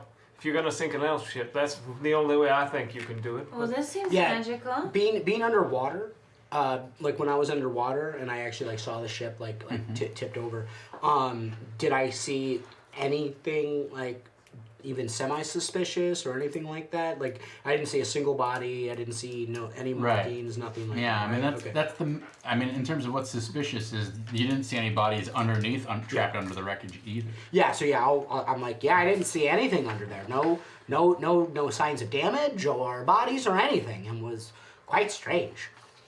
But I did find some of this, and I'm still picking seaweed off myself, and I'm kind of eating some of it, wrapping up some of my mushrooms, eating some of that. You pulled some other various Right. pieces of potentially promising wreckage out, and then you get back on board the ship, and you're kind of going through it, and most of it is all ruined and waterlogged, but somehow wrapped in an enormous leaf. And without, surprisingly, any sort of binding or anything like that. It's almost like meticulously folded closed, but then you undo the folding hasp that's attached to it. And it is a small box about yay big, and inside are elven tinder twigs. It's a box of elven tinder twigs that the leaf somehow kept from getting wet. And are those those are for starting magic? I mean, for starting fire. Yeah. And are they magical in nature, or are they just? Yeah, I mean it's a very minor, very basic. Yeah, sort but of you know, it's magic. like even if they're wet, you can still use them to light. You think that there was probably some sort of either magic or very careful craftsmanship that kept them dry. Okay. So if you got them wet, they would become useless. Okay. It was the leaf, somehow something about the way that the leaf wrapped the box that kept it from getting ruined. Okay. All right. So that's somewhat, it's a strange encounter, and Haverick doesn't look particularly, his mind he doesn't look like it's at ease. He kind of takes it in for a moment, and then he's like, well, time's a wasting. So you continue sailing throughout the rest of the day. That evening, Brux and Degon Zood and Thargaryen are all very eager to crack open at least a couple of these casks of elven wine that you have found. They see this as kind of the bounty of the sea, and it's tremendously expensive stuff for you guys to get your hands on, and there's a little bit of negotiation where Degon is like, well, maybe, I should pay everyone and I'll keep it. And Brooks is like, no, we're drinking this before we get Well, certainly, to Bruce, Iger's you store." don't want to drink before our bout. Yeah, I forgot about that. Yeah. I don't know, you're pretty good at that sword. You want to go a little more old school fashion, perhaps. And then me. I'll take winner. Yeah, that sounds great. Let's do that. Perhaps. You take the winner. Yeah, perhaps So- you and I fight, and then maybe the winner drinks a little, and then goes up against our friend over here. Yeah, all right, that sounds good. Yeah. Just for All right. clarification, the wine is not made from mushrooms. No. It is not made from mushrooms. But you, if your character does not know, he is told in short order by some of the other people on the ship that this stuff is the equivalent of like extremely fine Scotch or brandy, right? It's called elven wine, but would be a misnomer if you were to like really categorize it. Yeah. It's aged in barrels for Yeah. sometimes hundreds of years. It's not as strong as dwarven liqueur, but it is extremely sweet and smooth and potent. Oh, then And it is known to induce dreams in those who drink it. I would very much like to partake of the wine then. All right, so you sail on, and as the sun begins to set, Brooks is like, all right, just straight up boxing, wrestling. What do you say? Oh, We can stick to pugilism. We're not animals. No, we're not. I mean, technically. Yeah, he looks at her. He looks at the two of them. He's like, "No, we're not technically animals." Yeah, That's I'm true. I'm using one of the badger claws to like pick seaweed out of my teeth. All right. Very good. So I am going to say you can either use. Let's see, if this is I guess strength or dexterity, right? And it's going to be best 2 out of 3 checks. Okay. All right. So now, before this happens, at this point, it's surprising, but Brooks does like unbutton his uniform and strips down to his basically just his breeches, and he's shirtless, and the guy is ripped, and he's got this enormous scar that starts like just above the shoulder and goes down across his pectorals and underneath his rib cage, right? And it looks like that was one solid blow that hit him. Alton, it's just overcoat and overshirt, and he's just wearing his undershirt, but still wearing his pants and everything. And No, this is a competition. You guys get naked. He's fit, but he's not like overly massive. And Brooks says, "You're not worried about getting blood on that fancy shirt of yours?" I have others. I bet you do. All right, so I got a 10. I got a 14 plus 1 for strength, so 15. 15. All right, so you get a lick in. Damn it. I got a 7. I'm gonna re-roll that. DM's out of rerolls. 14. With dex that meets. Okay. But I was using strength before, so we'll say 13. Okay. All right. So he hauls back and pops you one back. So you get the first like jab in, and he's surprised at how fast you are. But then he maybe has a little bit better skill at this and pops you one like right in the side of the cheek. You go, "Argh," and there's this spray of blood that comes out of it. Right? Yeah, they're boxing. 9. 1. Ooh! All right. So you're kind of knocked back on your heels, and then bam, he pops you right in the jaw, and you go down just like and you spit a little blood out of your nose, like shoot a little blood out of your nose, and you kind of wipe it out of your hand, and you're like, I have to concede. He says, maybe you're a better sword fighter than you are fist fighter. Well done, both of you. I was gonna sandbag this, wasn't I? What is that? You of the worthy victor, you have learned all of the things that you need to learn from this. Not worth a speech, it's time for me! All right. Yeah, and so at this point, money is really like starting to go back and forth amongst the crew, and he looks at you. Maybe you're the smarter fighter. Can he, as he's looking at her, his eyes fall between her legs, and you see me perfectly framed further away, and I'm just like. By the way, I'm bouncing a little, and the ship is rocking back and forth. Yeah, You just see the mask like. I mean, my bouncing is less quick, but it is like. You got this, Lowstorm. You got this. You got it. I know. Okay. All right. Natural 20. Yeah. Wait, I'm gonna reroll because. Oh, come on. Good luck. I got a 22. I have plenty of rerolls. All right. Uh-huh. Okay. No, still didn't make it. Fine. 11. All right. So I'm trying to think what happens here. So you like lunge forward and attempt to take a slug at him, and he rolls to the side and just pops you right in the kidney. Bam! Oh, it just stings. Whatever. And and your whole body kind of seizes up a little bit, right, from the impact of the blow. It's almost like he knew exactly where to hit you to inflict maximum pain. Ah! Oh, we're still going? Yeah, Okay. it's You have an Achilles heel. It's the That'd be best 2 out of 3. interesting. Oh, I haven't designed that yet. I got an 18. You I got a 19. All right. So he spins around and attempts to. It's weird because he attempts to punch you in the knee, which probably isn't exactly sporting, but there's only so much of you he can reach. And as he extends out for that, your arm just comes around and swats him in the side of the head. And he goes flying across the ship. He hits Haverick's. Oh, what's case. that arm, Brax? Oh!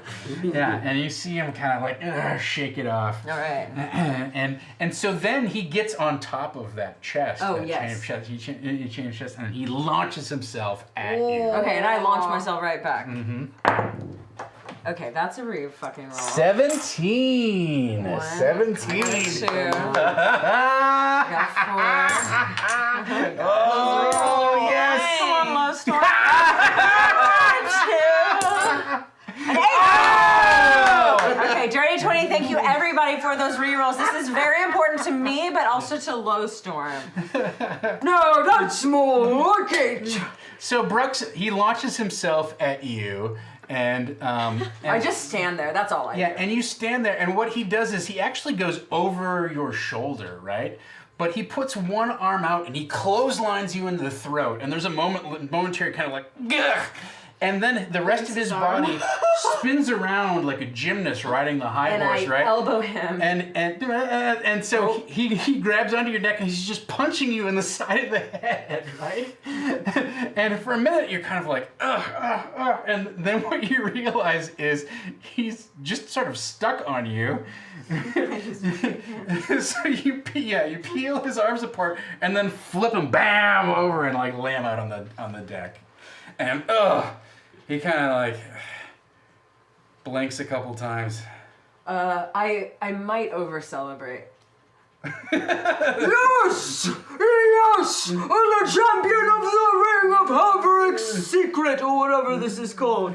Haverick's pride is my pride! I'm elbowing Strum like in the side to start playing.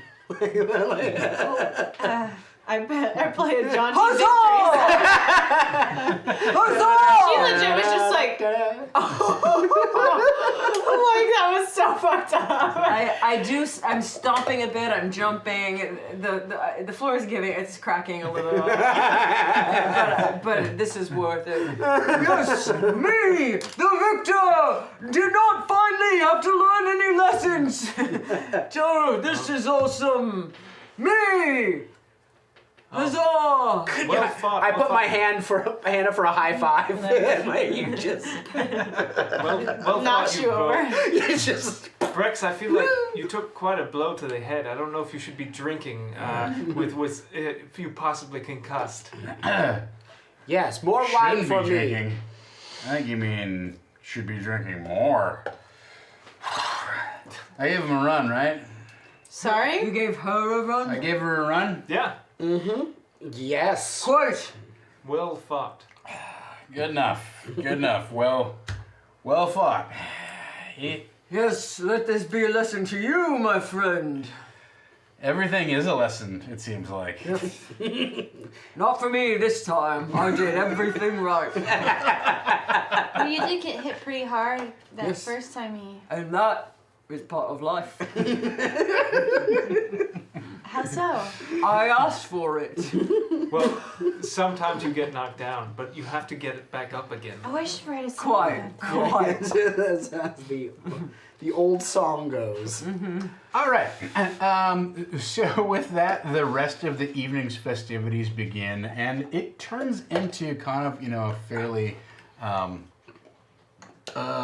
rigorously intoxicating affair. I don't know how much any of you want to have your individual characters get involved in this, but it turns into one of those parties that kind of gets away from itself, right? And that goes to 2 or 3 in the morning where somebody's still you can hear them up on the deck talking overly loud about Just sitting in his their jacuzzi ex till or 7 in the whatever. morning. I grab my lampshade and tie and put that around my head and go join him. Very good.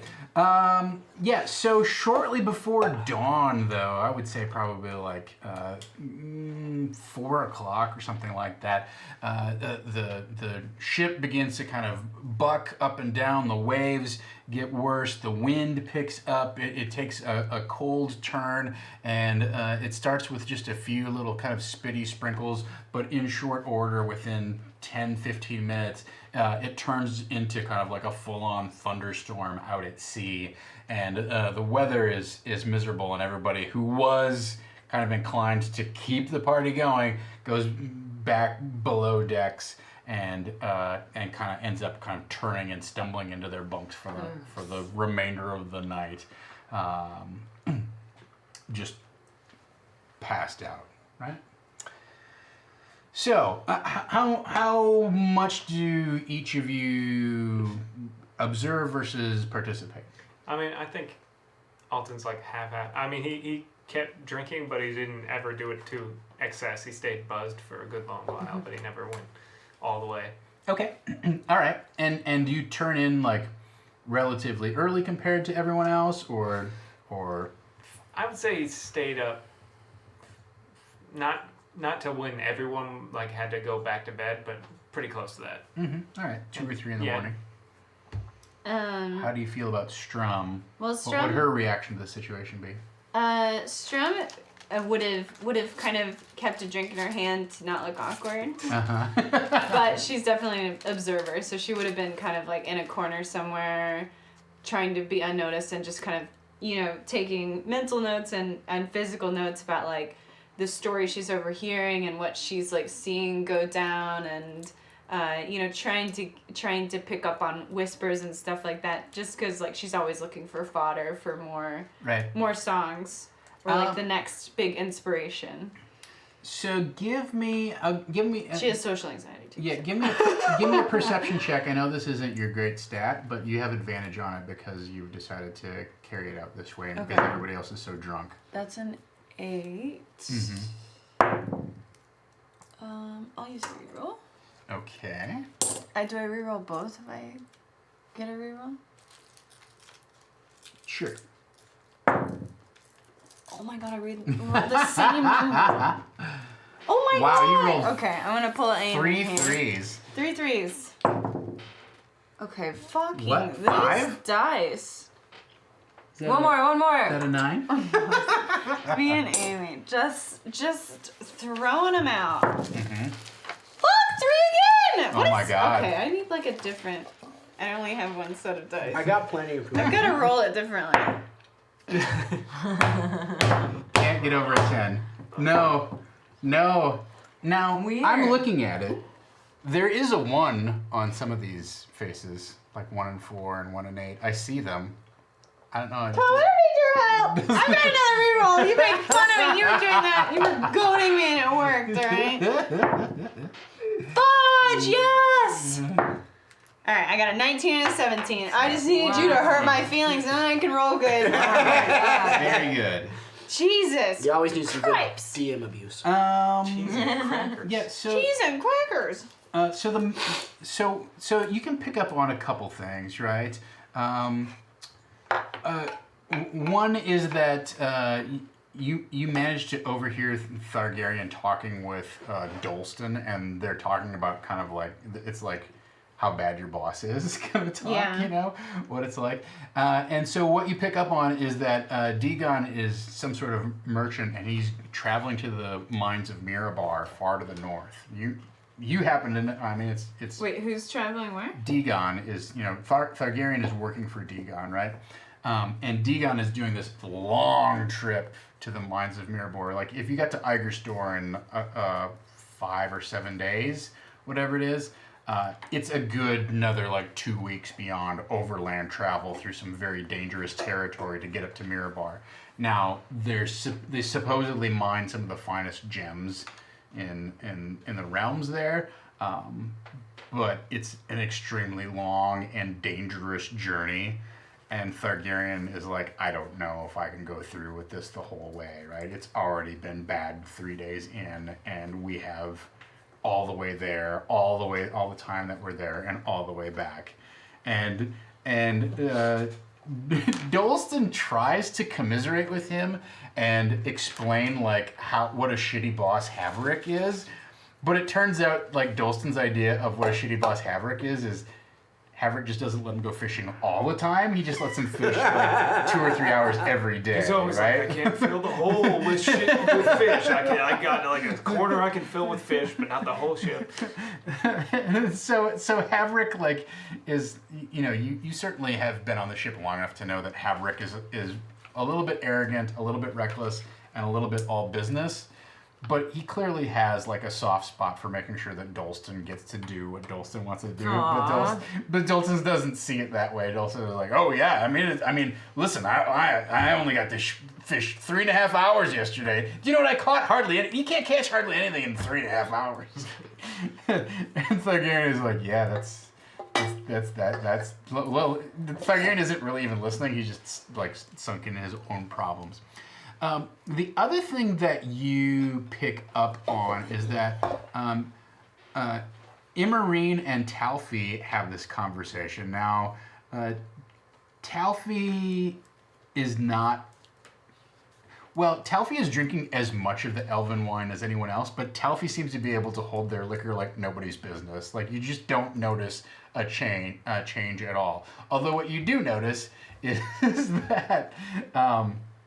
every once in a while, Talfi like kind of reaches into their pouch and maybe breaks off a little piece of something, and then kind of like puts a little something in their mouth and nibbles on it a little bit, and you get the distinct impression that Talfi's cachet of mushrooms is maybe getting stretched, kind of like a little bit longer than Talfi would like.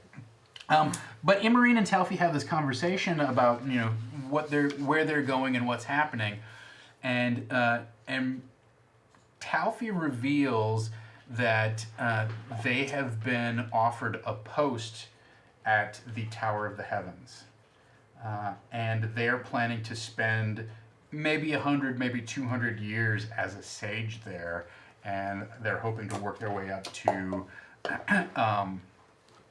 become one of the prophecy foretellers or the fortune tellers that the Tower of the Heavens is so renowned for.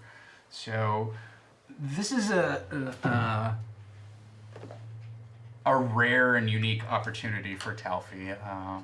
And Talfi describes their job as a soul scribe, and Immarine nods, apparently knowing what that is, and you're like, oh no, tell me, you know, what is that? But you can't, you're not gonna break into that conversation, right? And you're kind of like, damn, it's just not gonna, you know, they're not gonna explain what it is.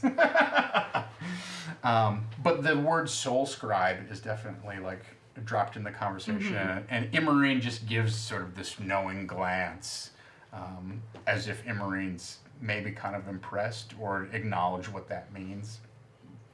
But unfortunately, it's lost on you. It's not a term that you're familiar with. So that's what you get from your portion of the evening, of sort of observing everything that's going on, and and then also Brooks, like can't stop kind of like licking his own wounds. Like, yeah, but that was really great, right? When I dove under there and like bam. That was a really sweet move. He can't stop talking about the part of the fight that he won. He's like, I almost had him. I was right around her neck, and she's so strong. That's about right. So I will not be partaking. I do not need liquor. I find it a weak man's drink, and. However, I'm partying with the best of them. Finally, I have my victory. I know how to celebrate as a champion, and I'm staying up late with everybody, and I am definitely finishing out the party. Even though I'm high on life. I'm not drunk at all, but I keep. Who wants to fight me next? Fight me! And I'm yelling. So somewhere along the line, Dolston convinces Brux and Thargaryen, all three of them, to fight you at the same time. It probably ends in a drunken dog pile. Seems reasonable. But I also probably punch a mast or two, just thinking it's a person in the fury of battle. But Okay. I don't know. I'm probably not doing too much damage. Okay. And just out of curiosity, like, how late do you stay up? I'm one of the ones finishing the party. I'm out there in the rain, being like, "Where's everyone going? I want to keep fighting."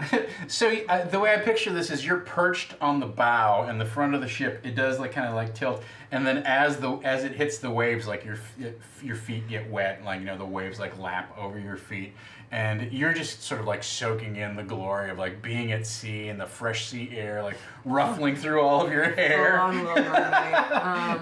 And meanwhile, there's a couple other people like Brooks and whatnot, and Dolston and Jorvin who are having like these drunken conversations about like, it was this big, you wouldn't believe it. I put my hands around it. I could put my head inside one of its gills. It was amazing. It must have weighed 600 pounds.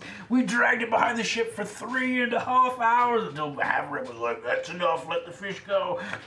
That's awesome. I'm chiming in with the same stuff. I'm drinking the wine like crazy, and I'm like, yeah, we had just planted like a fresh batch of mushrooms on the hill, and they kept disappearing, and there it was, the badger head poking out, and I fought it. I punched it right in the snoot, just punch, and the badger went down. Oh, it was glorious. And I give like the whole recount again and again. Like me and Dolston probably at this point are just going back and forth with the same stories now. Like, and Dolston keeps grabbing the head of the badger that you have on your head, and is like, is that where you punched him? Right here. And he pulls it off and he kind of looks at his hand and wipes on his shirt.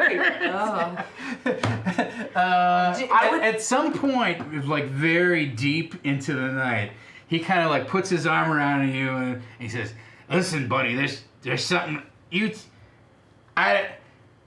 maybe this is too personal. Nothing's ever too personal. Ever since you came on board, can I try that thing on?" Yes, absolutely.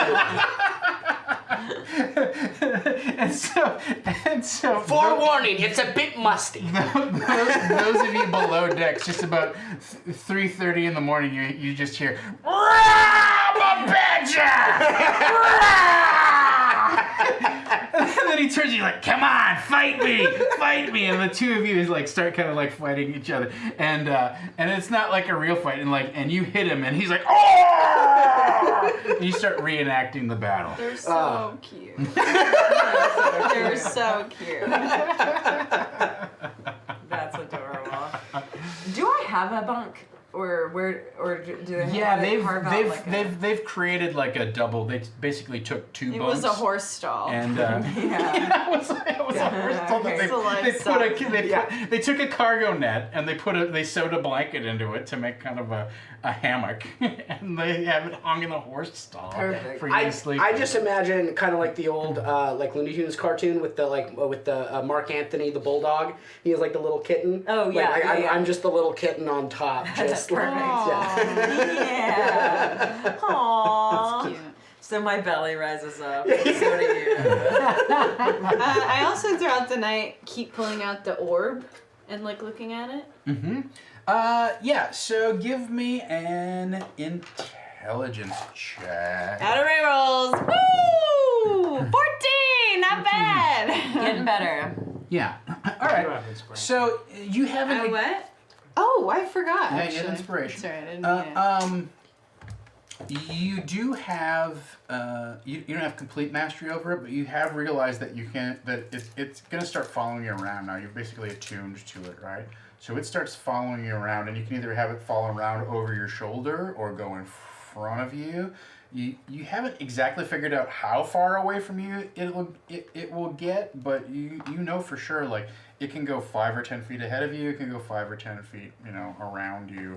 You can kind of like you literally just sort of go like that, and it goes, whoop, and then it just kind of stays in that place. And then as you walk around, it stays in that place. But it's not really. And you can also get it to light up different colors at this point. You've played with it enough that it sheds just a dim glow, but of whatever color you like, right? So there's certainly a mimicry effect that it has. Like if you hold it up to like something blue, it starts to glow blue. If you hold it up to something red, it starts to glow red. But if you put your hands on it and think about a color, it begins to take on that hue. Like as you stare into it and you're like, oh, well, what if it started to turn yellow? It slowly begins to just like start turning yellow as you concentrate on that. It's that like an color. Alexa lighting for your home. Yeah. It does It's not. the Philips Hue. It doesn't Yeah. really. It can't very accurately represent like images or things like that. Every once in a while, you can get it to do a little bit of a pattern, but whatever that capability is, sort of eludes you how to activate it. I believe. I can feel something inside this orb. All right. So, like I said, a storm blows up late, early in the morning, however you want to describe it. Can't be bothered. And everyone, Can't be bothered. everyone sort of crashes out. And it is a raucous kind of affair. Now, thanks to maybe the, I don't know, nerve-soothing effects of the elven wine, you all managed to sleep through most of the storm, right? Do I? I didn't drink anything. You do get slung around a little bit. I don't know how hard do you want to try and sleep? Why don't you give me I don't an know. endurance check? Okay. See how well you can Constitution? tolerate. Yeah. 9. I want to use inspiration on it. Well, you may have if you're proficient in endurance. Oh, you're not. Okay. Technically, What? Well, actually. technically, you have to Fine. use inspiration before you roll. There. Haha! Yes. Whoa! No matter how hard I try. Yeah. So No big deal. Natural 20. yeah, you swing back. The thing But is, I don't know. You tell me what I want to. Do I want to wake up or do I not want to wake up? What is going to happen? Can I be interesting? well, Excuse I me? don't know. That's up to you. So I will just tell you, if you don't sleep, then you're probably going to wake up in the morning with a level of exhaustion, right? Well, I don't want that. Okay. I want to sleep. I want to sleep so good. I want to sleep Yeah. at Victor's sleep. So what has happened is like I said, like we established, this is a horse stall, and the way that they have rigged your hammock is that there's enough room back in the bottom down there, because they don't want you to bang against the side of Right. the ship if you swing In fact, back and forth. at some point. So, God, so this Looney Tunes it shit. gives you enough leeway that you can swing back and forth, and Okay. and to you it's almost like being rocked. Oh, totally. And same for you. Yeah. yeah. Also, So- I've snuck in and I'm playing you a lullaby. Okay. In your sleep. Totally. I'm You're sleep sleep barding. playing. I'm sleep barding. It's a serious problem. Am I okay? I don't know about it. I don't have friends. ambient barding. Doing like 1 out of every 8 Kenku sleep bards. That's not true. I'm the only one. Well, they're only All right, 8 so existence. long about That's I don't not know, true either. probably Oh my god. 7 in the morning. It's not, it's a few hours after the party broke up, so it still feels We broke up? pretty, yeah. It still feels pretty early to a lot of you. But you are all awoken by Haverick yelling at Dolston about something. Get up here. What happened? Were you on watch? Who was on watch last night? I bet that box is gone. Sure enough, you go up the stairs. How not know? The chains are gone. The box is gone. Oh dear God. And Haverick, he's pacing back and forth. What is there? Where'd the box go? I don't know. Ooh, well, that's not good. It looks like it was washed overboard in the storm last night. I mean, does it? Does it look like that? Wouldn't the chain still be Why there? don't you give me an intelligence check Perfect. or a perception check, whichever one you like. I like You perception. have a advantage on. Oh yeah, perception. Thank you. Thank you. Oh my god. God fucking fuck! 8, huh? I'm gonna re-roll that. Now, So this you is your rolled moment an of- 8. That's your moment of heroism. That's your hero's favor. That is not a reroll. Oh, Oh, well, I'll use one of my 18 other rerolls. Okay. that's my last one. Okay, so 17. 17. Does anyone else want to inspect this I thing? rolled a 12. He rolled a 12. All right, I'll inspect as well. Uh-huh. That will be a grand total of 8. Yeah. I don't want to So inspect. to so to the rest of you, it looks like, I don't know, like the chains must have just like broke off. Like there's none left, right? And the thing must have washed away. But you look at it, and there's a couple things that are weird. You look on the deck, and you know they oil the deck regularly and things like that. There are several scorch marks where those U-bolt clamps were, almost as if they were like burned out or something like that. And what do you want to do with that information? Tell Haverick this, as it turns out, this, your box was unworthy of your ship. It no longer deserved to be here. If I was its enemy, I would have won. Why would you fight a box? Well, I'm just saying this. I didn't fight it, but someone definitely did, and they won, and your box has been determined unfit for the ship. Let me tell you something. I saw, and he points at Brooks. He's like, I saw you on top of it. I saw the three of you fighting. You punched the mast last night. I don't know everything that happened, but there was a lot of rabble rousing, and somehow the box came loose. Yeah, but none of us, but none of us know, fire magic or anything like that. The burn marks obviously were caused by something. Who said anything about burn marks? She just did. She did? Yeah, I speak Lowstorm. I sure did. I said it was unfit to be on this ship, and therefore you can assume, if you speak my language, that I said that really what I'm pointing to is some scorch marks of fire, which our stormy storm did not have. I was sent Maybe if along there for a was reason. lightning, maybe lightning hit it. Not 4 times, not in those exact spots. I don't know. Magical things happen every day. No, that's true. Well, just yesterday I won a battle. And Haverick Is that magical or turns skill? around and he says, "Yeah, magical things do happen every day." And he looks right at Thargaryen.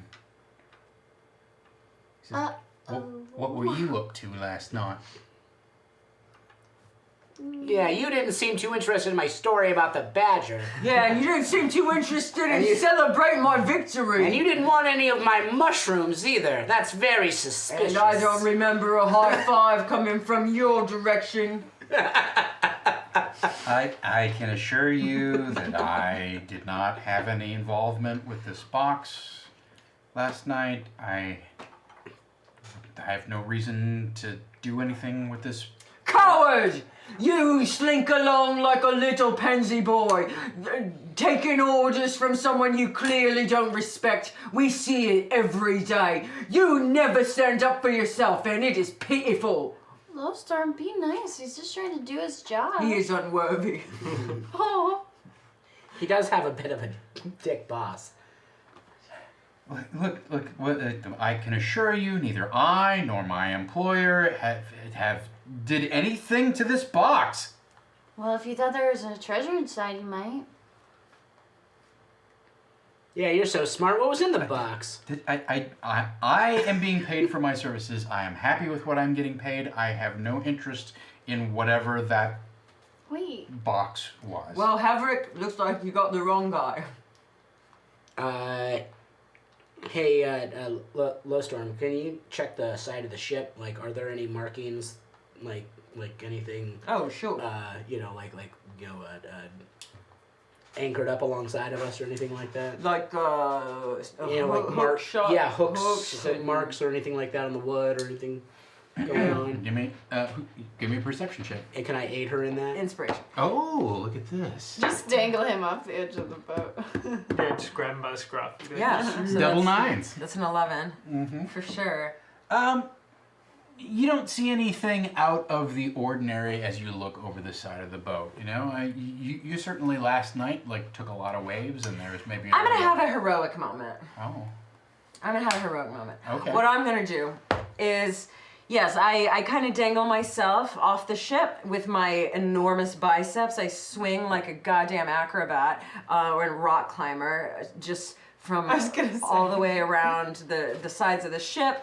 I hurl myself back up and I say, "This looks like the work of," and I point. I'm still on a high from my victory, but somehow I point to the exact right person of who did this. Who did it? Wow. Who did it? Wow. That's a lot. Very heroic. I'm glad we're back to Amy gets what Amy wants. That's sort of like outside the bounds of what a Okay. heroic You're moment breaking can the do, game. right? Like if you wanted to We have somehow 30 minutes left, Amy. discover a key piece of evidence or something like that, like I could maybe see you stretching it that way. Okay. Someone But you carved can't- in, you can't just I go did like, it, and my name I win. is. I great. never see this. Like Who think was of at this the side akin of to the boat? like if you were in a fight, you can't just go and I kill him. You know, that's out of bounds, right? And I solved the mystery. Okay. If you were Velma, maybe. Well, Oh, maybe. Mr. Wiggins.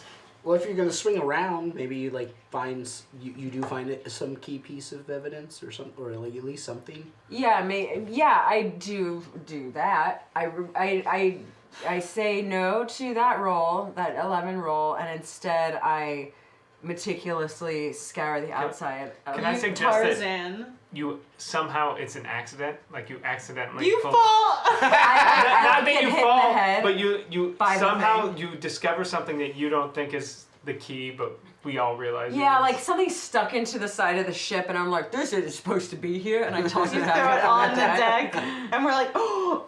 Yeah.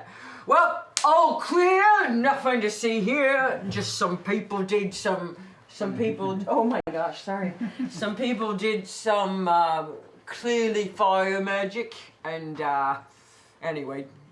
All right. Well, you have to roll for this moment of heroism, Yes, right? I- You have to Oh, roll yeah, you do? 2d10. Yeah, 2d10. Oh, cool. Uh, Come on, baby. Pretty good, I think. 59. okay, so that's a 14. The proficiency bonus So is mixed plus results. 1. So you achieve your It's goal, a but 15 total. It is. oh, it's a Yeah, because you get plus 1 for your proficiency bonus is plus 1. oh okay. Oh, okay, perfect. Well, that's still mixed results. That's Okay. wonderful.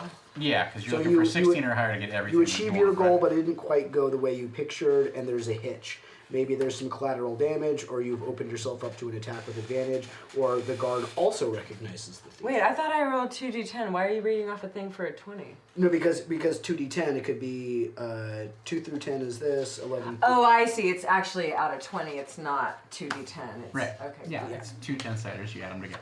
Oh, I see. Yeah, I see. it's not percentile dice. Percentile. Right. Okay. Very good. So your goal here was to discover a damning piece of evidence. But yes. accidentally. Accidentally. Accidentally. All right.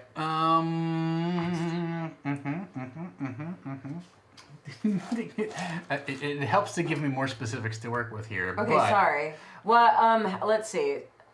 Oh, I definitely found it sticking out of the ship, so maybe it's like Sure, So I can. you were like over the side of the ship? Is that what you're saying? Yeah. Like, you She were Tarzan, inspecting she Tarzan jumped the off. side of the ship. Okay. Tarzan across the ship and plopped up on Okay, the all other right. side. So what ends up happening is you Tarzan over the side of the ship, Yo, right? parkour. And you are sort of like swinging there, Rush Hour almost 2. like a giant wild monkey, like I'm gonna find it, I'm gonna find it, I'm gonna find it. And sure enough, as you swing around towards the front, you can see that hanging over the anchor, which is pulled up, obviously, right?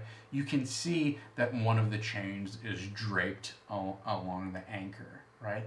And as you reach for it, you can tell that the bottom of it is warped. Like the little U-bolt thing is still attached, but it's all warped and distorted, very clearly, like by the heat, some sort of heat. So almost like somebody must have somehow heated the metal super hot to make it warp and distort and pull. Oh, one of the chains Yeah. from the box. Yeah, not from the anchor box. chain. One of the chains from the box Okay. it was snagged itself on the anchor as it went over the side. Ah, yes. And Well, so you pull that up. yeah, this isn't supposed to be on the anchor. Oh well, there you go. And I want a Mission Impossible, like Mission Impossible, where I'm like running on the side of the boat, like Tarzan does that. Tarzan 2 as well. But Mirror's like, Edge, the video game. you know, like how I'm holding on to it and I'm running horizontally around the side of the ship, and that's when I do. Rapunzel does that with her hair. Totally. all right, so as you Tangled, Mission Tangled, Impossible, Tangled. crossover, Crossover. Tarzan. Oh my god. Would watch. Also, Ironkeep. all right, so as you kind of like pull this up, what you see is both Immarine and Thargaryen sort of visibly blanch for a moment, like they both know, okay, this weird whatever this heat metal effect can only be one of us, right? It's kind of everybody else is not an obvious candidate for this. So that's scary because kind of the- Immarine had the best poker face, so this is very scary. right. So that's the best kind of mixed result that I She can give blinks you. a couple times. She makes no other face, she just goes, I love Her face Blanche remains the though. Okay, so I actually think that I really haven't discovered anything. I think yeah, more of the same, I guess. Clearly fire or whatever, but That lightning, you're like, that lightning seems like a good idea. yeah, maybe lightning is all. well, I think I'd probably be watching people's faces just because I really am not. yeah, you do that. I'm always taking notes, but I'm also like being part Kinku. I'm always kind of trying to pick up on people's like social habits and cues, so I watch faces really closely or like mannerisms or like how people sound when they interact and stuff like that. Okay. Well, I guess I shouldn't have made wisdom your dump stat. I can change this, right? I assume this was just for Not this at the game. moment. Not at the moment. Just you're right. Just No, for this I mean, game. oh, okay, Yeah, yeah, later. but later, yeah, yeah. later tonight. All right. Why don't you give me an insight check, which It is seems sadder than wisdom, though, doesn't it? Yeah. I think it is sadder. That's a 6. Mm-hmm. Yeah. I mean, other than what you've already noticed, that's what you clue in on. Okay. I can't give you more. But I information noticed that with kind of reaction from both of them. Oh, definitely. Okay. Yeah. Well, honestly, so everybody notices that they both Because they kinda- both went. Yeah, exactly. Well, but it's also a moment where when this thing comes up, and it's clearly like it took magical power in order to melt this thing off of the deck, right, and cut it loose. There's also that moment where like Brooks and the guys who aren't magic users like turn and look at anybody who might be a magic user and are like, you know. There is a moment where, yes, they kind of like give you a look, but then they're kind of like, no. I have an idea. I make my ball change of color. I have an idea. Yeah. We have a magic off, and we see it's a competition, and we see who has the most powerful fire magic. And you have to.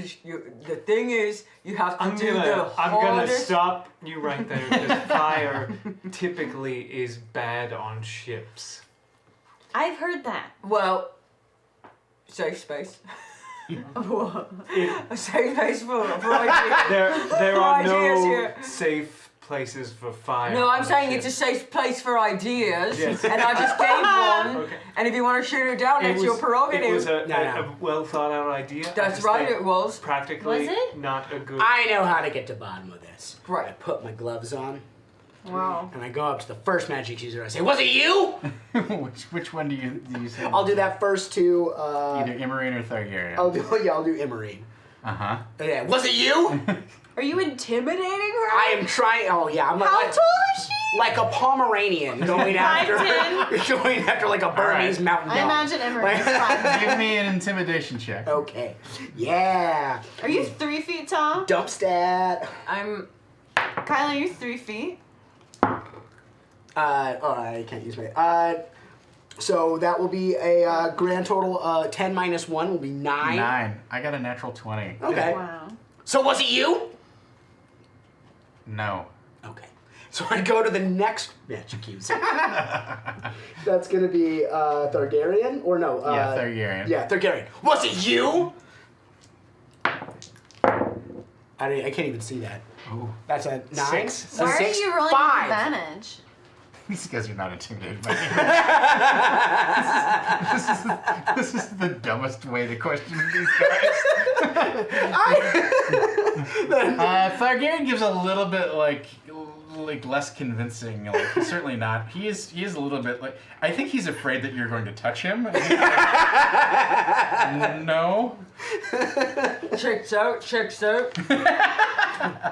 And then lastly, I'll go up to Talfi because I'm not really sure if he's a magic user or not. Mm-hmm. But then I'll say, if you tell me who it was, I'll give you some mushrooms. Ooh.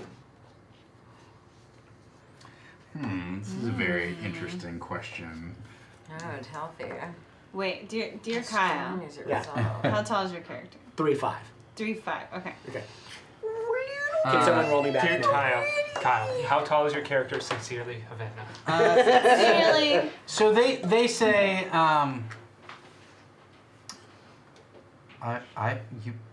you wouldn't have to bribe me. I would tell you if I knew. Oh, but okay. I don't know. Do you want some mushrooms anyway? Yeah. I give him some mushrooms. All right. Very good. Haverick at this point says, "All right. Well, that was all my ideas. Look, let's just lock them both up, Haverick, and we'll sail on." have you considered an outside source, one of someone who might not be on the ship, coming from the outside, targeting your ship? Like the way that other ship got, destroyed. Like you know what I mean? An extra person who we don't know about? Strum, do you have something to say? Oh, when you guys are done. It's possible, but there's not a lot of creatures at sea that use fire magic. Yeah, well, apparently it was hard to destroy a battleship of elven kind, and They there did we not go. use fire though. Didn't have a scorch mark on it that I saw. Did you see any No. wreckage that had any? Or people. Not a fireball fired. No. Well, it's a good thing I found those scorch marks then, didn't it? Did you? You've won this day. I know. There are no more lessons to be learned. I feel great about it. Okay, so Strum would like to do something. Yes. Strum would, while they're having the conversations, everybody's kind of pointing fingers. She kind of takes a step back and casts Minor Illusion. And she's going to cast an image of the chest behind everybody. So it only does a 5 foot by 5 foot cube, which is not big enough because the whole thing was like 10 feet long, right? It was like 3 by 3, unless I'm misremembering the dimensions. It was a little bit longer than 5 feet. Yeah, I think you said like 6 foot. Okay, could I, is there some way I could position it like it's sticking out from behind something, so I would only need to make half of it? You could try. Okay, if there's something on the, like, ship that it could be like, I don't know, ships have stuff that stick out. I don't know what they're called. Uh-huh. Okay. Breathy holes. Breathy hats. Okay. Breathy houses. I don't know what Funnel ships thing? are. Anyway, if there's a thing stick... Portholes? Yeah, Do I porthole. Yeah, that is a thing. Sounds like a thing. That sounds like a thing. Oh, portholes is a thing. Thank you. Don't Google portholes. You might accidentally type pork holes. Also, Google portholes. So I want to cast The more that you so know. it looks like the chest is sticking out halfway, and then when I call attention to it, I'm going to be watching people's faces. Oh, all right. Because I'm assuming if someone took it and then they saw it over there, they'd be like, "What the?" Or "Oh shit." So give me a charisma check to. You know what? Since we're getting kind of deep into the session, why don't we make this your hero's favor? Yeah. Right? Okay. Is that cool? Yes. So why don't you spend Can that? I add a little extra note since it's my hero thing? Sure. Can I act like I'm pulling it out from behind and then like drop it halfway through? So then on top of just seeing it, they think I have it.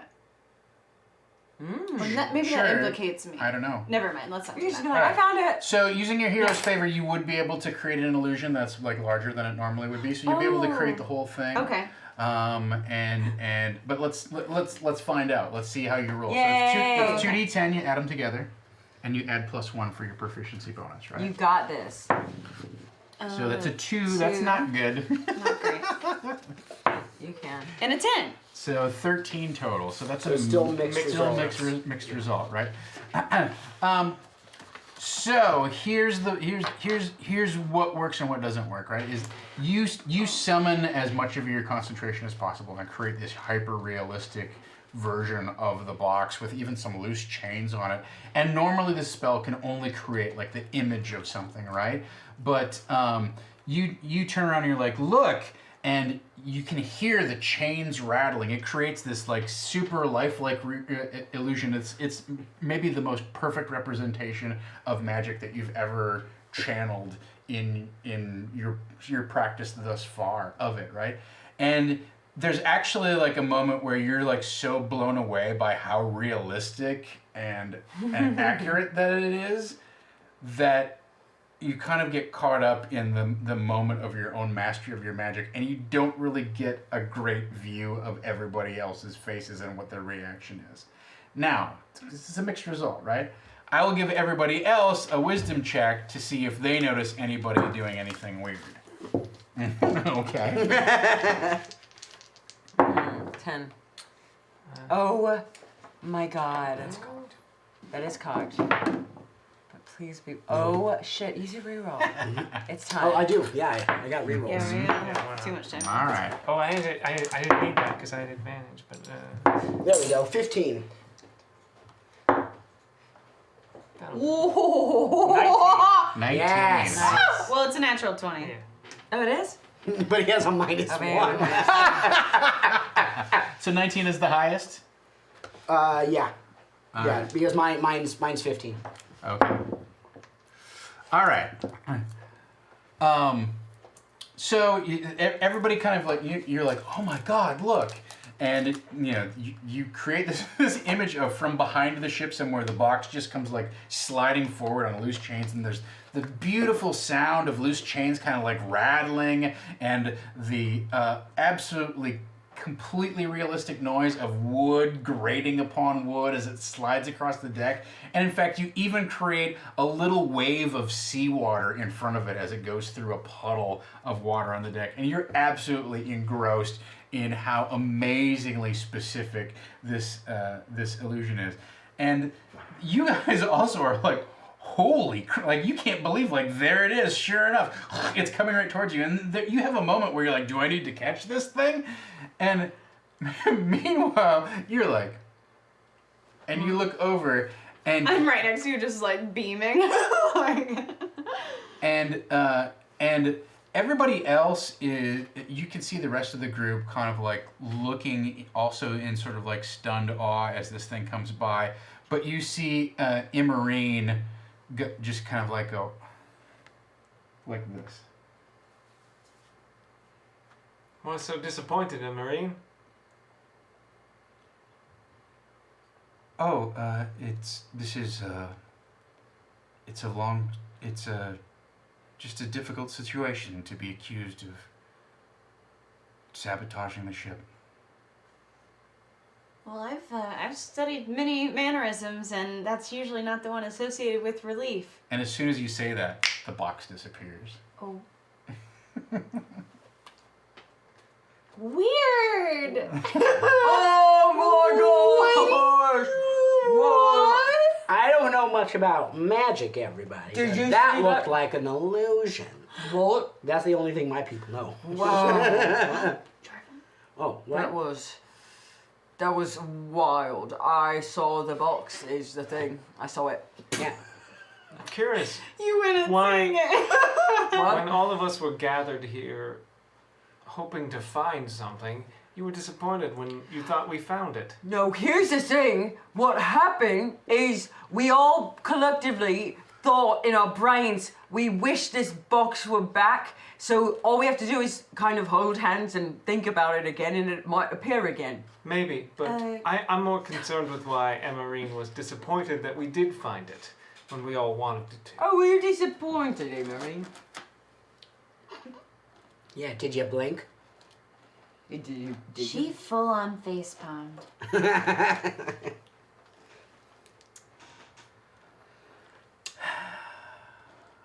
I was also hired for my services. Yes, then you must die. Oh, God. Oh, God. Hold off on that, Lowstorm. My employer is not here on the ship. Like I said. He was in the box. Well, Get me out of here. My employer sleeps in the depths of the sea. Oh. How's he breathe down there? It is not a Oh. creature that needs Fish to balls. breathe air. Oh. It is a creature that thrives instead on power and terror. That doesn't sound very nice. It's not necessarily nice things that I seek. Oh. Control is not necessarily nice. Cool. you want control. The only way to get control is to prove that you're worthy of it. You want to fight? I don't know if I'm really confused about what was I in do the not box. wish to fight you, Goliath, Emarine. but know that your physical strength will be no match against my master.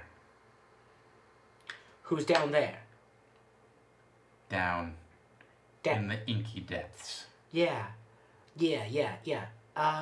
So it was you. First of all, I'm very disappointed that I asked you point blank if it was you and you just lied to me. That was cowardly. That was very, very rude. First of all, I just want to get that out there. You made a I feel like mistake. he's got to be Dispensing with open. politeness and pleasantries is the first step in taking control. Well, I'm not big on control.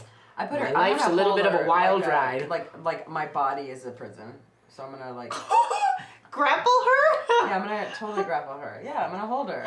I'm gonna hold her like my body is a prison.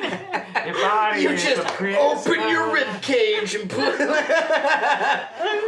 No, but are you gonna like do that? I would What? like to- And can I anyone else talk holding with on to her? No, can I talk with her first though? Nobody's No grabbing one's made a her or move. anything. I'm not Marine, I'm trying to really find you and find confused her. though, and I look over at Haverick and Dolston, and I look at them and look back, and I was like, what? First of all, what was in the box? What was the necessity for the box? Why is the box gone? I'm really confused by the whole thing. Are we all just moving on, or what? I thought the box was our shortcut. Do we have to go the long way now? And Haverick says it was a payment for the pirates who run the Whalebones Islands. Oh, well, now I guess it's a payment to the Inky below that wants control of generally everything. I look at Imrith Busted. You look at Immarine and she's like, yes, it's payment to the great dark master below, the one who sleeps in the depths, Slarkartharel! And you see her visage melt away, and you see her replaced with a sea hag's face. Everybody give me a wisdom saving throw, Oh my gosh. please. Oh my gosh. Oh, I should have saved some of those. Shit.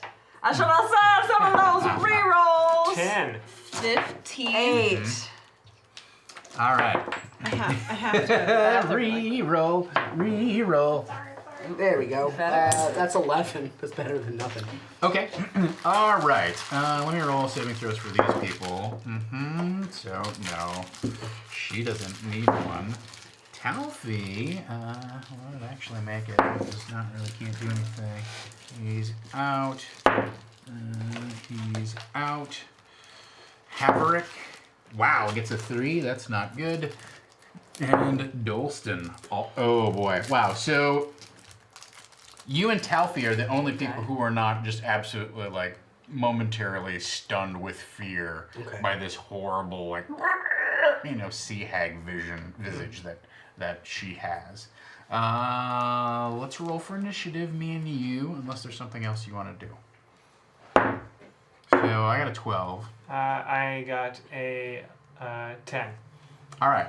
So she looks around, and even though she has the upper hand, she is seeing what all of you can do, and she's not going to press her luck. So she bolts over towards the side of the deck. Now, because everything's kind of higgledy-piggledy and whatnot, I will let you get your turn before she dives over the edge. What would you like to do? Stab her with a sword. Okay. That's fair. Yeah. No, that's a 4. All right. So you take a swipe at her. I will give you one more swipe as she moves out of range. Heroic moment. You still have your heroic moment. Do it. Okay. I'm going to. I missed. So the way that this works best, if you look at the examples, is describe like sort of the action that you want to take that kind of heightens the situation beyond the normal limits of the game, and what your goal is with that action, and then we'll see how it plays out. So, can you like pin her to a mast or something? I went for the first strike and missed, and as I turned around and see her starting to get too far away, I see not the main mast, but one of the sails, and I realize if I can just like cut this, it will literally just like fall and like the sail will fall and like pin her down for everyone. You literally want to drop the boom on her. Yeah. All right, very good. So roll 2d10, add 1 for your proficiency bonus. Let's see what happens. Add your 2 10-siders together. 8 and 6. So that's Nice. 14, 15 mixed total. result. Still Always a mixed. Still a mixed result. Yeah. So here's the way that this plays out, right? You slice the boom, it comes swinging around, but when you turn your head to like cut this thing, she looks and sees it coming. Now, it swings by, it hits her square in the rib cage. She gives this wet cough. Unfortunately, you kind of mistimed the way that this swings around, and it hits her so hard that it actually flings her over the side of the ship, and she plops into the water with a huge splash. And swims below. You realize she's quickly gone. The mixed result here is you kind of stand and like gape over at the side, and you're stunned and disappointed by what's happening. And the rest of everybody else on the ship is sort of like momentarily like beginning to shake off the effects of her gaze attack.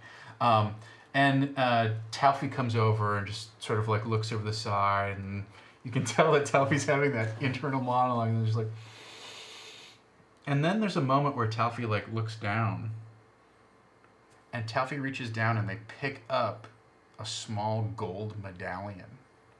And the medallion has a picture of a kraken with 12 giant tentacles kind of all like enshrined around the edge. And Thanks, Mom. Telfie Thanks, looks Mom. at it for a moment and just says, and then hands it to you. And whispers in your ear, Hydra.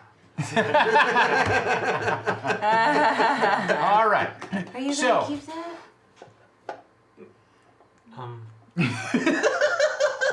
Isn't it like, did that come out of her mouth when she... No. Like it when she got hit with the boom, it must have snapped off of her neck Oh, okay. and hit I the thought you were deck. saying when she coughed, it came out of her mouth. I was like, he wouldn't be picking She it. literally kind of got the wind knocked out of her. Okay, when the boom okay. hit her, but the boom swung so hard that it flung her over the side. Okay, so we now have, how do you pronounce it again? Scovrel? Slarkarthral. Slarkarthral, okay. Scared cat. Becca. Scared All right. Yeah. At this point, the rest of your journey goes somewhat goes fairly routinely, although there is this confrontation with the pirates where Haverick ends up having to like make this huge plea deal with them, and you can tell that the pirate lord like does not like any of the story that he's telling, and you do show him the medallion and whatnot, and that's the only thing that gets Haverick off of this basically walking the I plank. also stand behind him with my arms crossed. Wait, he gives him the medallion? No, you show like to back up the story, like this is what happened and whatnot, right? And so you can tell that Haverick is not happy with the fact that he's had to cut like a really bad deal for him with the Pirate Lord, but at least you get to sail on. You sail on to Igerstore, and he thanks you for the help that you gave, and he drops you off there. So that brings our session 0 to I'm sorry. So it's the night before. You're going to reach Igerstore the next day, and you're sitting on the deck, and there's just sort of this somber mood that has descended over the whole thing. This whole encounter has been a tremendously disappointing and just depressing experience for the morale on the ship, right? And then finally, Dolston kind of speaks up, and he's like, hey, we got one more cask of ale, right? And you realize that it's not going to be the ripping bender that you had before, but you get it out, and you're enjoying some elven wine on the deck there of the ship, and the sun has set, the night sky has begun to light up around you, and it's a moonless night. It's a little difficult to navigate the seas because it's so dark. It's just the sound, the susurrating sound of the waves as they lap against the side of Haverick's Pride, and Dolston raises a toast, and he says, good times, bad times, whatever may come, to destiny. Oh, absolutely. To destiny. And just as you raise and kind of begin to clink all of your glasses together, there's this enormous flash of white light just cuts across the sky and illuminates everything for tens of miles around you. This searing, almost like an arc welder spark, streaks across the sky, starting in the west, and shoots down over to the east and lands with this enormous flash somewhere inland in the coast. That was And that hell of a timing. Did we do that? We are fulfilling our destiny. Is this what friendship is like? What? What? No, you are, huh? All right, and that is session 0 of When a Star Falls.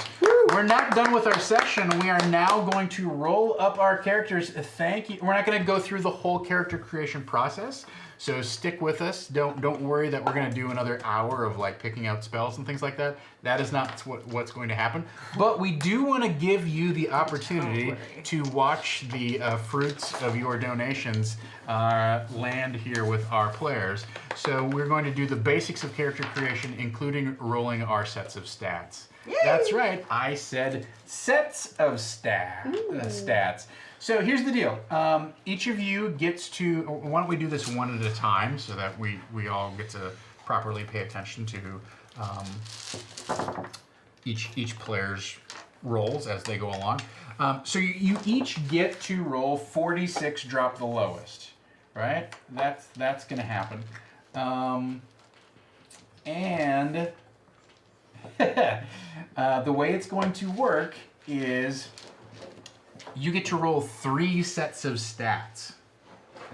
You get to arrange them in whatever order you like when creating your character, right? Okay. Originally, with 0 unlocks, it would have been 3d6 and do them in order right down the line: strength, intelligence, wisdom, dexterity, constitution, charisma, boom, boom, boom, right? 3 sets of stats. But, just wait, we're just getting started. So you get to roll 46, you get to roll 3 sets of 6, and when you're creating your character, you get to choose whatever order you want to assign them in, right? Okay. So you get some juice that way.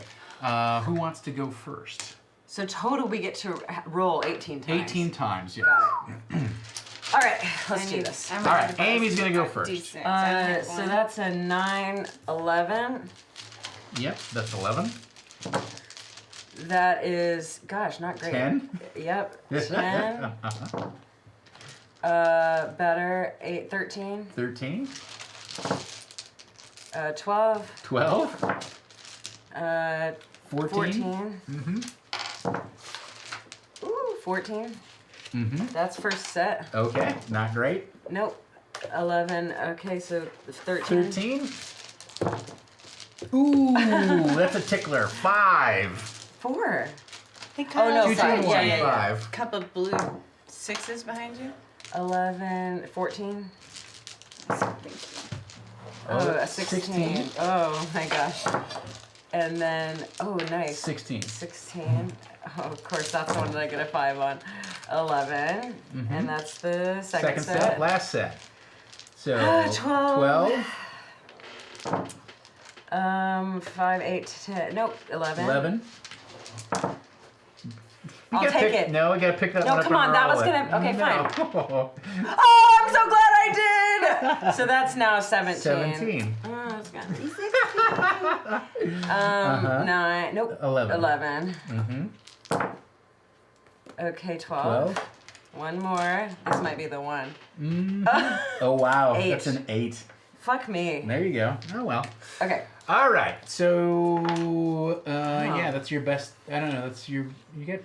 God, it's weird. It's a tough one, right? 12, 11, 17, 11, It's 12, like and it's 8. like mid-range, 13, very 5, binary. 14, 16, 16, and 11. And then there, the first one is 11, 10, 13, 12, 14, Very 14. mid-range. Very mid-range. Ugh. You know what? I'm gonna add them all. Do you want to go next? I will go next. All right. Do you want a dice tray? Would that help you? Oh, you mean the roll up here, or? I don't care where you No, roll. no, it's fine. All right. Okay. What's the symbol mean? Is that a 6? Yeah, it's a 6. Yeah. Okay. So 15. 15. Whoa. Coming in hot.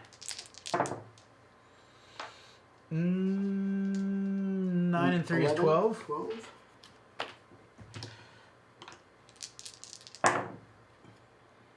Uh, 14, right? Yep. Yeah, 5, 6, 11, 14. 14.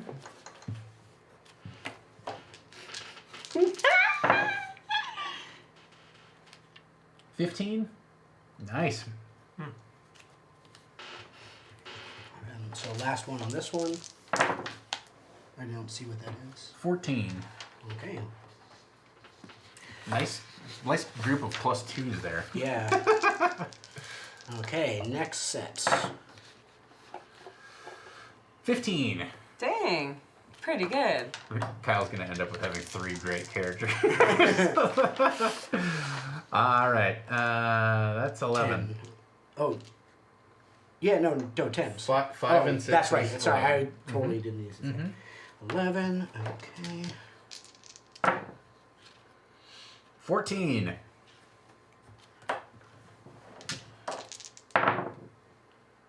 18. Ooh. You're killing it. You're killing it. 8. You gotta have one. You gotta have one. Hey, look at. I'm actually really looking forward to having a super low charisma. Yeah, I can't do a dirty gnome with, I mean, you with could high be like- charisma. You could be like a scruffy dog. They're still cute. That's an 11. And So- next That one set. Next set, that one last seems, set. This one seems less good, but with that high 18. 10. Oh my gosh. 12. I want one of those crooks that they use in the craps pit. Ooh, 16. 15. 10 and 6.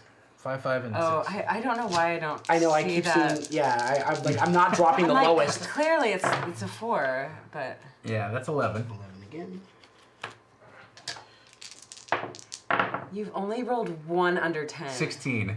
He's a good roller. You might. What, you might have to take one of Kyle's stats? That's not how it works. I thought about putting No, that this in is the ladder. 17. This is 17. That's a 17. Fuck, yeah. man. Pretty great. This one might be the one. Yeah. Wait, I don't see what that is. that's only a 2, so you get 11. 11. All right. Okay. So I've decided I'm gonna take the one with the 5, because the other it still Wow. is the highest. All right. The highest total, Great. and I can just be real dumb. Which one of you wants to go next? Here you go. No, you go. Havana's gonna go last. All right.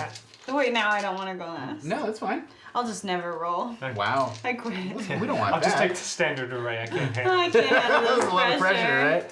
What is the? This is a 6. It's a 6. So that is That's 11. Oh, yeah. Are these Nerdist dice? Yeah. Awesome. Awesome. You know Amy's on Nerdist sometimes? Really? 12. Yeah. Wow. I didn't know that. Yeah. Did you? Were you on today? She was. Your hair looks really nice, by the way. 14. Did they do that? Oh. Oh, it looks perfect. It's amazing. It's like a Whoa. weird scrunchie. I love 11. So strong and yet so far away. Ooh, 16. That's 1, 2, 3, 4, 5. Last 6. one. Oh, 18. I like that one a lot. Yeah, I bet you like that one. it. Yeah, you do. Getting real aggressive, Tom. Set 2. 13. 13. I'm quick maths. 11. Do we get any of our? You get your racial mod. Oh, I do. Okay. 16. Yeah. Yeah, this is your base set of stats, right? 13. Those numbers will never change, and neither will you. 14. Are you eating out of the carton? 16. If you didn't wash those berries, I know you didn't wash your damn hands. Get out of there. That's not good. Get this woman a cup. That's 10. 10. She nasty. No, wait, it was 9. It was I wash 3 my and 2 hands. and Oh, yeah. When? 9 to 9. I mean, after I go to the Last bathroom. year? No, when I go to the bathroom, I wash my hands. So 9 and 14. You never go to the bathroom. That's true. We had that discussion. It's been months. You're Ooh, gonna. these have 8. like fun flavor on them. It's probably dirt from your hands. 11. 11.